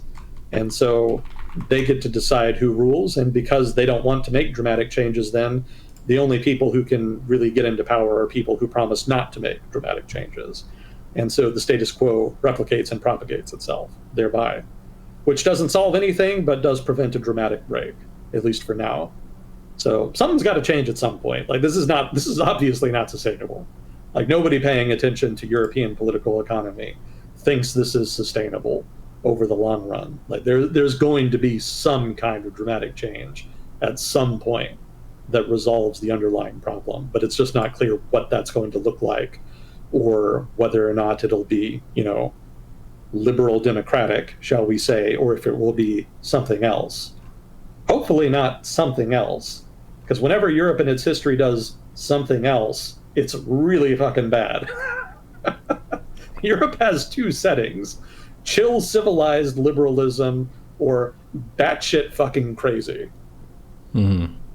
Hopefully we stick with the former. I don't want to see Europe in the 21st century try the latter. Yeah, Europe is considered for at least a lot of the countries to be very developed, but it wasn't always so. Yeah. See, in the past when it was just constant fighting. Yeah, quite a bit of that. A whole lot of that. Yeah, chat's making a joke. Kingmakers in France, blasphemy. Yeah, they unmade their kings and queens in the past. Well made. But yeah, my general impression of the German economy then is just that it's stagnating. They need to make changes, but they can't. So that's kind of where they're at. But it's not as bad as people think. Because, well, again, that's why I think it's not as bad as people think, because people seem to think it's like collapsing because of the natural gas thing. And it's not. It's struggling from the same issues that it's been struggling with for decades. And those struggles are coming to a head now because the China card has been played. Like they can't use that as a cheat anymore, right? That's going away, so they have to actually face the problem. So we'll see what happens. We will see. It's probably not going to get a whole lot better, but I don't think it's going to get a whole lot worse either. Like Germany did enter a recession recently, but it's probably going to be a fairly shallow recession. In other words, it won't last very long, and it probably won't represent a significant decline in production. It'll probably be a relatively mild decline for a couple quarters at most. Mm-hmm. We'll see about it. Yeah, it was batshit crazy.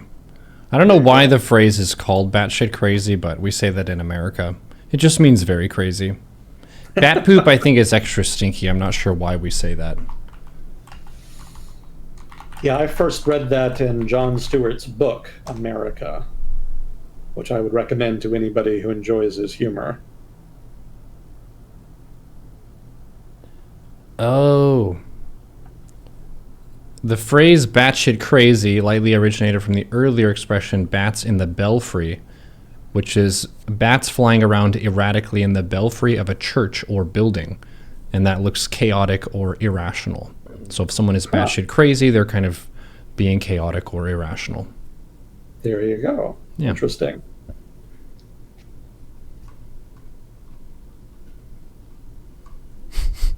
Well, let's see.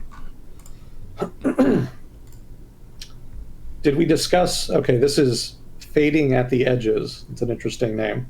Did we discuss Trump's statement about encouraging Russia to attack NATO states that he doesn't think contribute enough to defense? I kind of touched on it a little bit ago. It's probably cheap talk.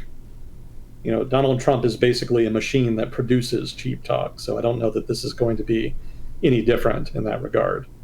And he says crazy shit all the time. At this point, I just kind of tune him out. And over the course of his presidency, despite promising to do lots of crazy shit, you'll note that he ended up not doing that much that was all that crazy. Probably the craziest thing he did was when he tried to overturn the election result in January of 2020. Mm-hmm. So, ironically, he saved the best for last in that regard. And it was not something he had promised to do before he was elected. So I don't know that a new Trump administration would necessarily be that different. He has made some he has issued some statements to the effect that if he were to be elected again, he would be more effective, since the people he would have on his team would be more loyal. And certainly some of his hardcore supporters from the previous administration have gone out of their way to try to build a network of people and non-government organizations and think tanks and whatnot that could provide those people who are more committed to Trump's vision for the United States and who would be less inclined to try to undermine him at every turn and remove papers from his desk in order to disorient him, as some people in the previous administration did. So hypothetically, he would be his next administration, if he were to receive one, would hypothetically be more coherent and effective. I don't know if that would necessarily be the case, given that a lot of the problems with the previous Trump administration probably stemmed less from the people he was hiring than from his own personality. He is well known to be a very contentious leader. Not really prone to accepting advice while simultaneously being somewhat gullible and manipulatable. So I don't imagine that another Trump administration would be very different. That's my main takeaway there. And in so much as that's the case, I don't think these sort of extravagant, outlandish statements about, letting Russia attack NATO allies and whatnot because they don't pay enough, I don't read too much into that. I think in so much as Europe is hyperventilating about it, it's because there are people in European politics who have been asking for decades, not even asking, demanding for decades, that Europeans and European states take their own security more seriously. It's not just the United States government that wants Europe to spend more on defense. There are people in Europe who want that. And not just because they want to try to do their share, right? They not because they think the United States should not have to carry as much of a burden. It's actually kind of the opposite. Like, a lot of the people that want Europe to be more self-sufficient in terms of defense and to spend more on defense actually want to do so because they want Europe to be less dependent on the United States, because they don't think the United States is an entirely reliable partner. And that's a strain of logic that has been in European strategic circles for like half a century now, basically more than half a century, since the Cold War started. There has always been talk in Europe about the credibility of American security commitments. And there's always been a sense that maybe when the shit hits the fan, that America will not be there. And that because Europeans could not be entirely sure of that fact, they really should spend more on defense and be as self-sufficient in that regard as possible. So that's not new, right? That's something that a lot of people in Europe have wanted to do. And it's largely them who have been complaining, well, not even complaining, but who have highlighted Trump's statement about letting Russia do whatever it wants, or, whatever it was.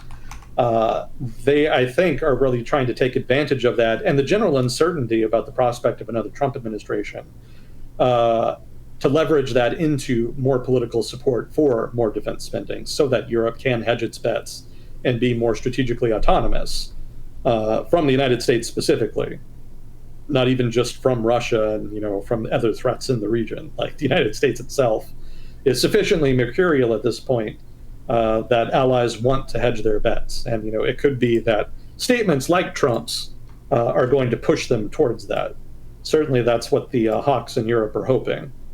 But in general, Europe is pretty reluctant to do that and has been for a long time. So we'll see if it actually pans out. But I don't think the broader part of the population in Europe really actually takes Trump seriously when he says that. I think everybody kind of recognizes that he's a kind of a blowhard and that he issues lots of cheap talk. So I think everybody recognizes that statement as such. Even the hawks who want to take advantage of it would probably concede that it probably doesn't actually reflect anything that would necessarily translate into policy during a second Trump administration. Yeah, you could say the more you talk shit, the less weighty each bit of it is. Yeah, and Donald Trump has talked a lot of shit over the past 10 years. So correspondingly, the value of said shit has reached all-time lows. Oh, man. It's true. Talk a big game, back it up, maybe some of the time, enough at least to keep your core base. You have to do some stuff. If you at least, here's the thing. I think the win condition for his strategy is to make the opponents of the people who vote for him dislike him which makes his people like him more. Even if he didn't actually do anything beneficial to them, if he made their enemies hate him, that makes him a hero. Yeah. Yeah. Yeah, there is a kind of logic to that, and I think that is pretty widespread. That's sort of like the politics as sports perspective. Mm-hmm. It's a zero-sum game, and my team wins only when the other team loses. Mm-hmm. A very toxic perspective, yes, for obvious reasons. Not the healthiest way to play the game. Yeah. But it's the current way that we're playing the game, so. Mm-hmm.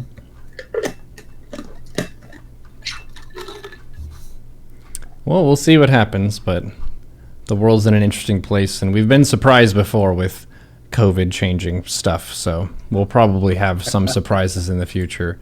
Not sure what they're going to be. Who's to say? Hopefully positive surprises.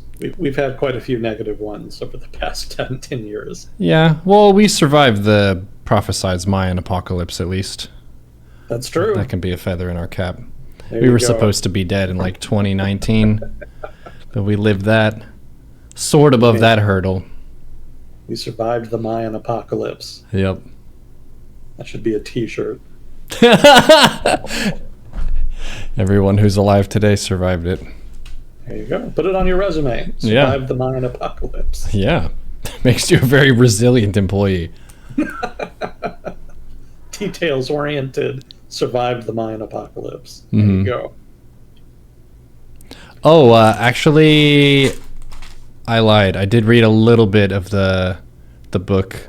This okay. is American Nations. We've talked about this for a few episodes now, but I'm just getting to the 6 Wars of Liberation. So the different regions are kind of revolting in their local ways. Yeah. And you're starting to see some of the more aggressive people like Washington and so on running around and doing stuff. New Netherlands was celebrating that they were liberated by the British troops.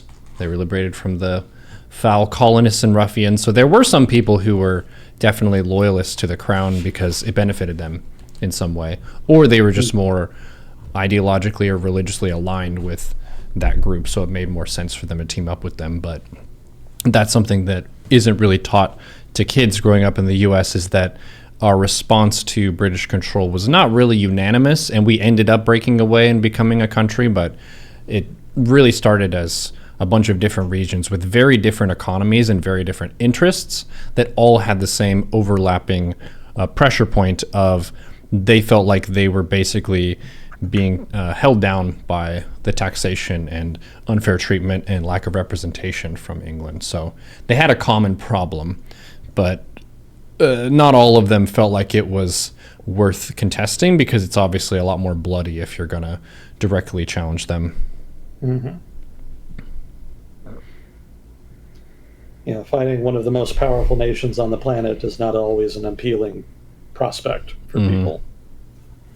The name of the book is American Nations. It is by Colin Woodard. I will type it in the chat for spelling. It's really good so far. It's a history book, so relative to like nonfiction, or sorry, relative to fiction, it might be a little bit dry, but it does have a lot of battles and intense information that's new, which makes it a surprisingly exciting read. Like, one of the things that you don't really get a sense of is like how catastrophic a lot of the colonies were when they set them up. Like fucking Jamestown, what a disaster.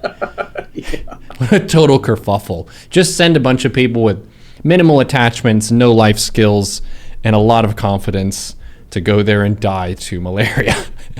That's basically that first setup. And then you've got religious zealots, and then you've got slavers, and then you've got adventurers. It was just a bunch of heckin' bandits, basically. So a little bit more of a checkered past than we're taught in school, where we hear about Thomas Jefferson lovingly writing the Declaration of Independence with cannons firing off outside the window. That's like what you think of when it's the American Revolution. You don't really think of like, these are just people wanting to do business and keep more of their money. Like, that's ultimately the biggest thing, is like, why do we have to send money over the ocean? That's dumb.